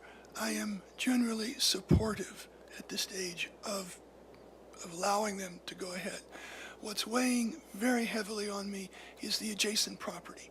And I would need to hear a very good argument why, if it was allowed on the adjacent property, it would not be allowed for you guys. And then I'm supportive, and I would need to be argued out of that. And that argument would need to explain why it's different from what's next door. Okay, and in that, are you, that's assuming that next door is to the lot line? I think I'm understanding that he's saying that in order for him to be against this, he'd need to have a compelling reason why this was some significantly different thing than the similar things that were approved Adjacent near it. two-story buildings. Yeah. So, go ahead, Ms. Plummer. Through the chair, Commissioner, if that project is permitted, which I would assume it is, if it went from a single car garage to a new two-story ADU with a similar condition as this where it's in the setbacks, it would have required modifications. So it would have gone through that process. You know, we can look into it and provide that information at the next hearing when this returns. But I'm generally supportive of doing that. Gotcha. All right. Other comments? Anyone? Mr. Chair, I'll Commissioner Drake? agree with the comments of Commissioner Jordan. I'm generally supportive of this. All right, I'll jump in. The only thing, I agree, and I think that as long as the only piece I'm worried about is the neighbor with the window. If that window, especially if it's a bedroom, if that's the only one, there's life or other things. And you may have more information, but I think that needs to be kind of shown or whatever. But as long as that gets satisfied of the enclosure or window, and it might be already walled off from the inside or whatever, and that's great and fine. But as long as that gets satisfied and that's okay, then it seems like the neighborhood default is to pretty much push everything up against the lot lines, which is not uncommon for tight spaces and more historic areas, which is a good reason why it's here in front of us, because we know those historic things. Yeah, so I'd kind of seen similar. Anyone else, any other on the setback? Yes. Thank you, Chair Grumbine. I support it being on, as shown, as we have discussed. I do not support blocking the window. Who knows what happens down the road, if it's an existing. I think that window, and when we get to the next things that we're going to talk about, the elevations and stuff, I have some suggestions about that, about how you can achieve that, but I'm hoping that you can retain that window for the neighbor to use. But I support the building being set in this location as you've shown. Okay. Or at least breaking them, or getting a modification for, stepping into the setback. Okay. And I would say, actually, can we pull up the elevations quickly, because this affects it. It seems that part of because this we can roll into the aesthetic, and part of this, I think the overall basic shape is good in general. But part of the thing it struggles with, actually, if you can go to the other elevation with the front door, and zoom into the, and it's setback related, which is what I'm trying to segue the two. Let's see, you said Z, and then. There we go. Okay. Right there, perfect. And this kind of shows that even this, and there might be a way of popping forward the main mass a little bit and changing the door, sliding the door over a bit and making it smaller. But part of the thing that is kind of not great about this massing design is the fact that you're trying to incorporate the setback in on the side, and it's kind of like a broken wing, a bird with a broken wing. And so if there is a way of kind of making that, either you slide the doors over a little bit to the right and then pop the main gable forward, and that could actually help solve that visually. But I think you would end up creating the same problem in the back. So I want to just bring it up as an argument, an additional argument of aesthetics for on the back side. And now it's the back side, so it's not the end of the world, but of having, it is actually nice to have it all clean in one plane instead of stepping stuff. But there might be a way of stepping it kind of nicely, or in an okay way. Commissioner Ensberg, did you want to go kick us off on the aesthetic things that you wanted to talk about? Sure. Yeah, thank you, Chair Grumbine. Yeah, my sort of initial feeling about it is that it doesn't quite speak enough to the main house. And, I'd like to see a few tweaks to make that happen. I feel like this first of all, this lowered area on the left, I almost want to make that, bring the whole height down, slide that whole thing over so that it becomes a larger element, and then the whole two-story piece becomes smaller. Can you say that? I'm not following. So the piece that is in the setback. Oh yeah, the one story. So make that roof longer, so you continue that over, right? And then bring the whole height down so that the tall piece is a little bit lower and narrower, and then the piece next to it is as you have it, but it's just a longer roof. That might help you with wherever that window is, if you can locate that window on the back, because the whole thing would slide over. If you squeeze the gable to one side. We do have floor plan constraints in there, like minimum hallway widths. I know, and I think that to the floor plan, I mean, we don't really get into that so much, but I do think that there are simplifications to that floor plan that could actually make it function better than it does right now. Okay. And, but just staying with this, I'm aware of what you're talking about. I also am having issues with this big double door. I feel like it should be a single door and should sort of more or less match the front door of the house, regardless of whether it's the front door or not, but that it should be more in keeping with that, kind of mirroring that, and that this window, the proportion, the horizontality it should be vertical, not horizontal, in my opinion. and more, maybe if it was just rotated and maybe shrunk down a little bit. And double hung, and wood. Okay, and then going to the other elevation? Which other elevation? Well, so the back elevation and the side, you would have no windows, and I recognize your problem with having to get light into the spaces. You know, that's a challenge you have with no windows on the other two sides, the back and, you know, the ones that are up against the property line. And then you also have a bedroom situation too. Yeah, let me find other elevations. This elevation? Yes, yeah. Yes, I just feel like it's a little, I know what you're doing with the stair. I guess I wish you could study the interior of the floor plan and just really maybe tweak that. I'm not sure that maybe the high volume is just that entire area and you let the stair be open. I don't know that, you know, by shrinking it smaller, I'm not sure you're getting, let's go to the floor plan. Sure.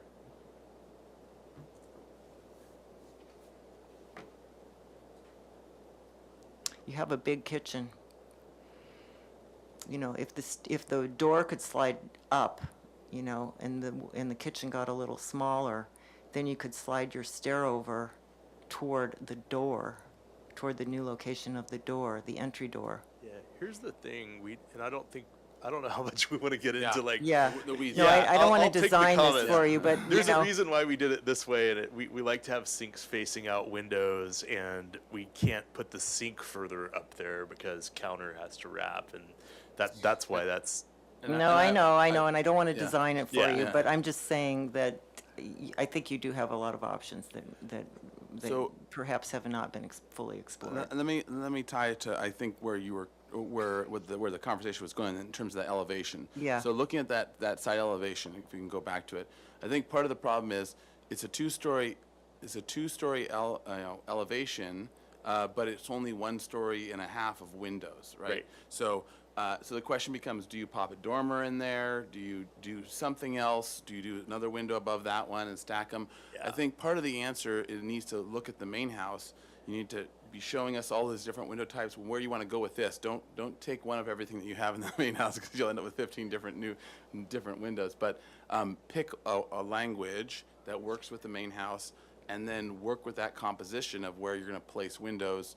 Maybe they stack up the stair, maybe they're smaller, maybe they're whatever a good vocabulary is. I think that needs to be kind of studied on that elevation. So your window to wall ratios as well, looking at that, playing off the main house, that will tell you some things. So I think studying that and working with your interior layout is going to be the trick that you're going to need to get this elevation looking good.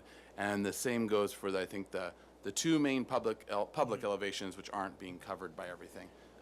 And so the question of where you put dormers in, or whether you do something else for light, that I think that needs to be studied. But yeah. I have a question about one specific thing. The main house has clipped gables, Yeah. and we purposefully didn't do a clipped gable on this because we wanted this to be more of the accessory structure look. But how does this board feel about picking up that element on this? Yeah. What do you all think? I don't think it necessarily has to be, and it might look a little bit Mickey Mouse to Yeah, be. Yeah. this is fine. Yeah. On this elevation we're looking at here, the southwest elevation, that window that's at the stairwell, at the stair landing, I mean, that's as big as a door. Uh-huh. It's just oversized. It's, I'm not sure that you could reach the upper movable window, you know, I mean, it's, I think your proportions are wrong in some of these things, and you gotta re-examine that, and maybe less window and more wall or something, but, Okay.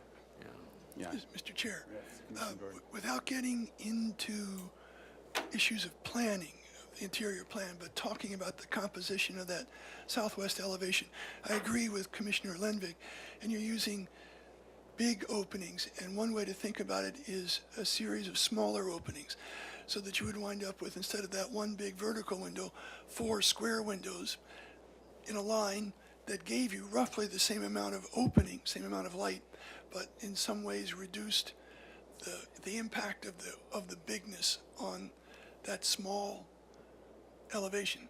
Same with the square, instead of one big square window, 4 small square windows that make the equivalent of one big square, but give you more interest on that elevation. All right. So any other comments on the aesthetic side of things? So, okay, so if I'll just summarize here on the, Let me say one thing. Commissioner I Lennon. know there has been a comment about that adjoining property window, and I don't get excited about that. I mean, they put that window in that location, maybe knowing or not knowing that they would lose it someday. And, I don't know that we should try to jack around this plan, ready to save a window that maybe wasn't even on the plan that we got permitted originally. I mean, I don't know. Okay. Anyone feels strongly about why don't we just start with that? This is who thinks that more study of the neighbor's window is needed, assuming that obviously they're going to have to go through whatever else, fire and whatever else is going to be required, life safety, if it's closing off the 1-bedroom window, that is whatever. So assuming there's nothing of that's going to prevent it, is there anyone that feels strongly about having them back off the back property line? That's a 0 lot line building, right? They knew that when they built it. Yeah, That they I could don't, lose that window. it's not our problem. It's not our problem. Heartless.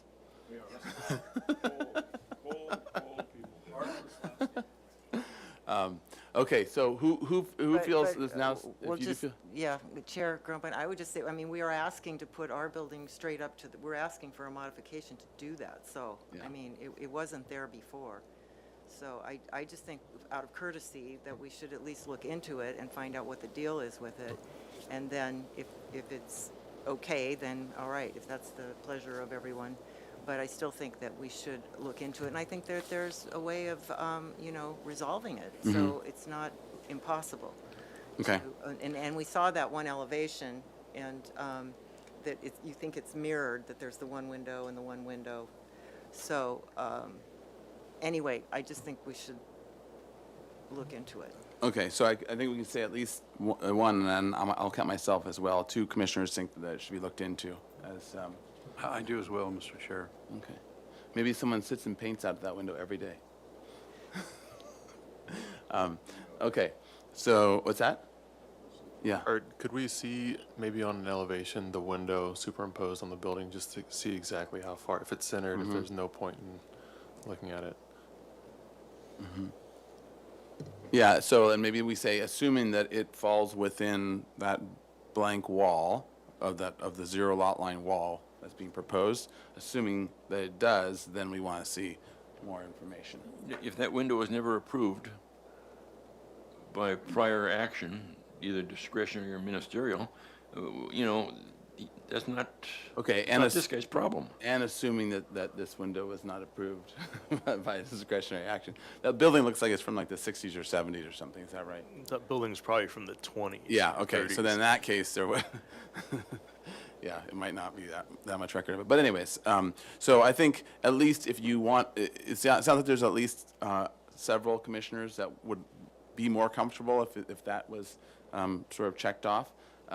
You might still have a majority that still feel comfortable without it. So I think but I think that at least that being stated in terms of wanting more information on that, on the window and whether it falls within it, and then also whether it's abandonable in an easy way. Mr. Chair? if I may Yes, just Commissioner add Drury. that I think the commission is generally in favor of this project. So- Yeah, let's start with that. Yeah, the commission is generally in favor of this project, including the generally supportive of the modification for the rear yard setback, assuming that the window thing is taken care of. And then that'll be more of sounding like unanimous support, and we want to check just to make sure. There's a second modification for the other interior setback next to the garage next door, which we also need Okay. a finding on. Yeah, so that's the So, Mr. Chair, because I think you're getting close to making a motion, so what staff is looking for is just, are the two setback encroachments aesthetically appropriate? Are there any issues as far as the project compatibility criteria that this board will have to make at project design approval? And then continuing that to the staff hearing officer for her consideration. Okay, so it's sounding like as the project is shown, it's supportable. I would say the one piece would ask for is at least the main gable to step forward, and we could say at least 6 inches from the side wing, the single-story side wing, so that bring that, the dimension line actually, setback line helps visually clarify where that would be. And obviously, the doors are going to have to move in some way, reorganize, but we'll get to that comment as well later. Could you just, rather than saying one specific way to solve this, could you just ask us to study it? Because I think the reverse of that may actually work better. Gotcha. That sounds good. Yep. So to study it more, I think is going to be then for us to be supportive of that, of the aesthetics of for the modification. And Chair Grumbine, if I could just add, so you're saying, you've heard what we said, and so you have several thoughts you can look into and say which one kind of brings it all together. Okay. Okay, perfect, thank you. Okay, sounds good. So, but in general, our comment is in general, we're supportive of the modifications. We're going to need to see how they play out aesthetically, but as a general principle for this neighborhood compatibility. So, and then there's no final appealable action. We can also summarize some of the other comments, but it's sounding like we're. So, Mr. Chair, we need a formal motion. Yeah. Just in terms of clarifying, we could either say our motion to send this on to the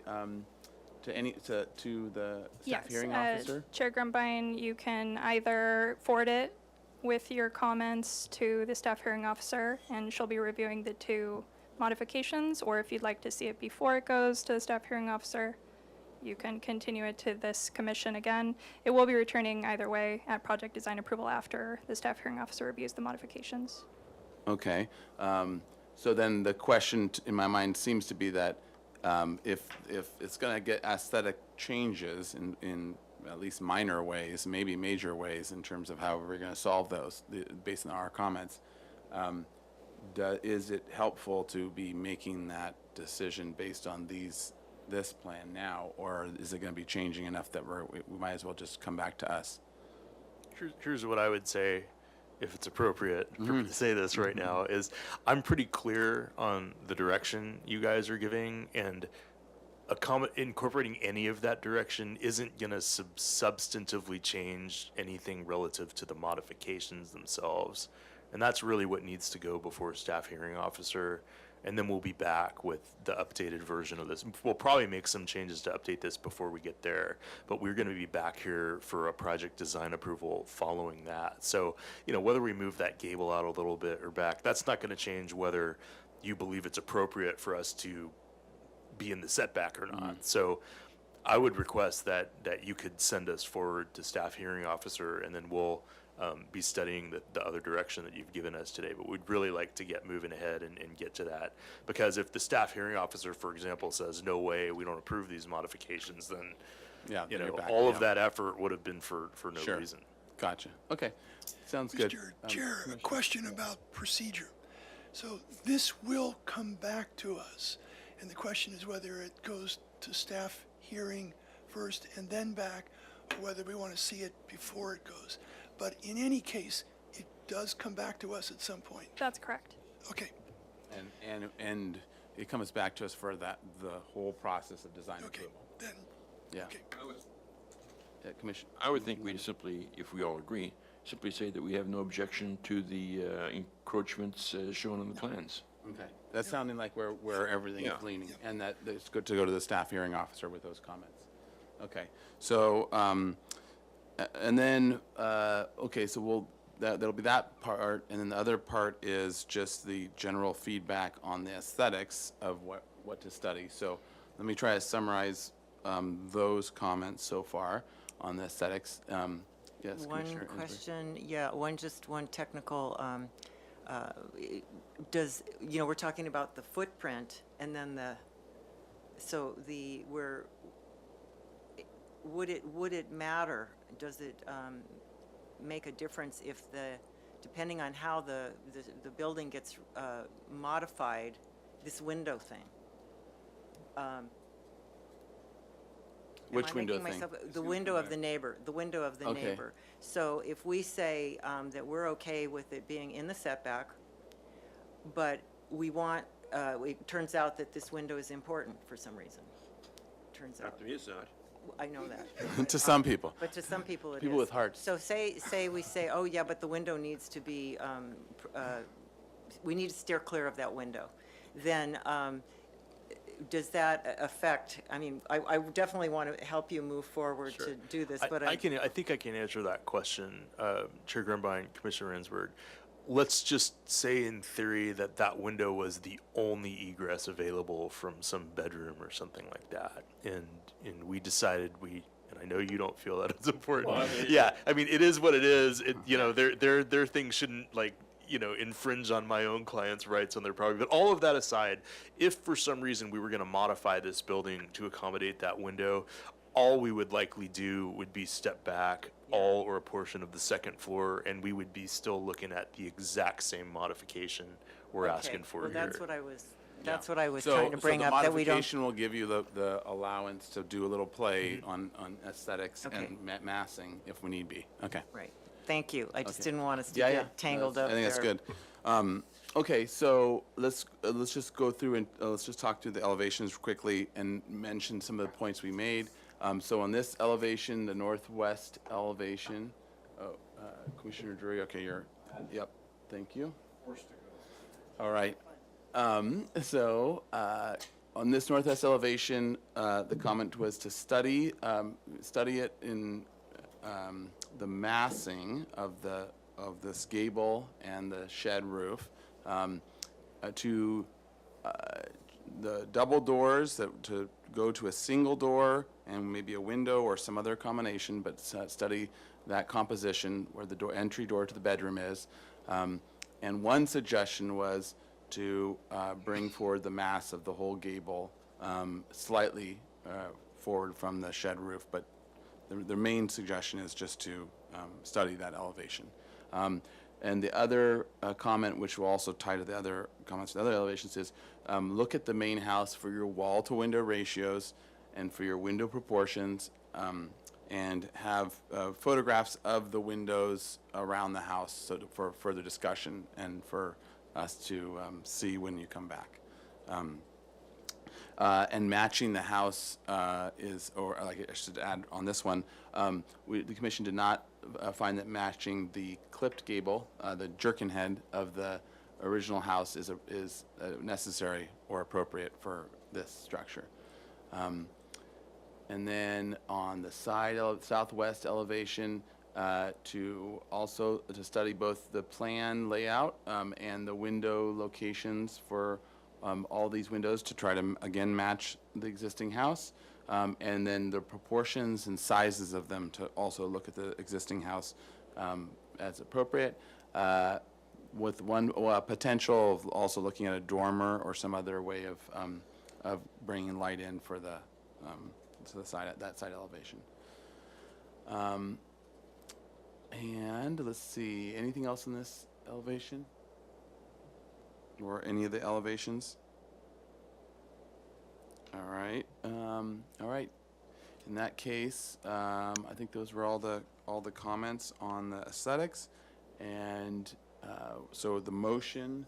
Yeah, Yeah. and then, Mr. Chair, if you can just add to the motion that the commission is generally supportive or completely supportive at your discretion of the height increase within the 2 setbacks. Okay. And I think everyone's in full support of the height increase in the 2 setbacks? Yes. Chair Grumbine, Yes. I felt like it should maybe be a little bit lower. I felt like you're trying to be subordinate to the main house. So this is the little house, and then you have the big house. So I just kind of felt like it might be an advantage to bring it down a little bit. So. Just on overall- that, overall what height. is the wall height of the, what's the plate height of that second floor? Because you're 20 foot overall, but what's your wall plate height there? So we haven't, sorry. Chair Grumman, we don't have that separately called out here, but I can tell you from having designed this that I think we're already under 8 feet on a plate because we, the second story here isn't intended to be a full-blown second story. It's more of a loft. Actually, can you zoom in there? You have a dimension on the far right there that might be a little bit helpful. It's not to the plate, but Oops, I'm zooming in on thumbnails right now. That's Zoom in his on the solar thing. access. yeah, I know, but it might be, it's either 18 feet or 16 feet off to the 18. right. Yeah, it's 18, okay.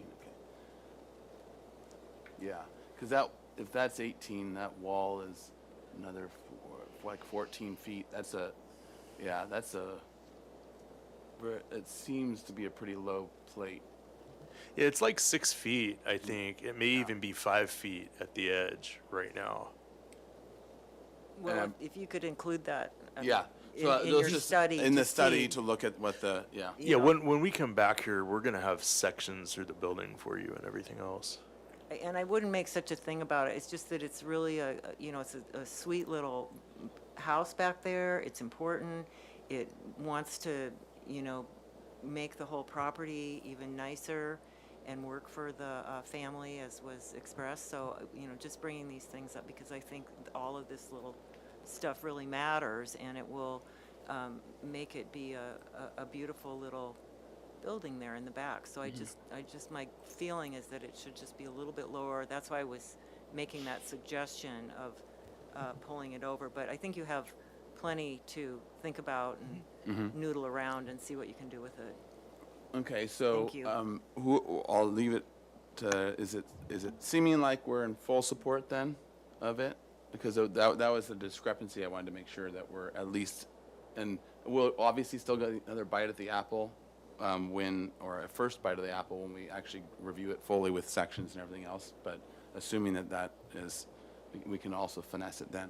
Okay, so it sounds like we're in full support. Anything else before someone, with those comments, do they want to make a motion? Who wants to make a motion? I'll make Okay. a motion to send it to staff review.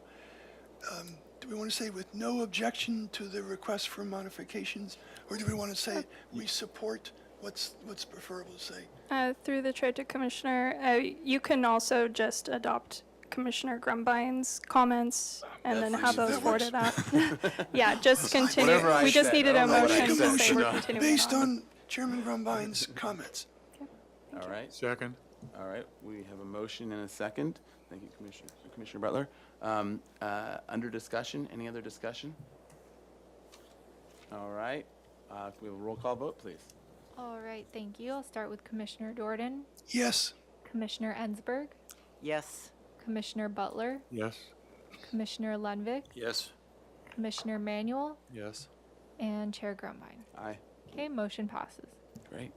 All right, Great, thank you. thank you. Thank you. Yeah. All right, and so I guess this takes us to the end, and meeting is adjourned.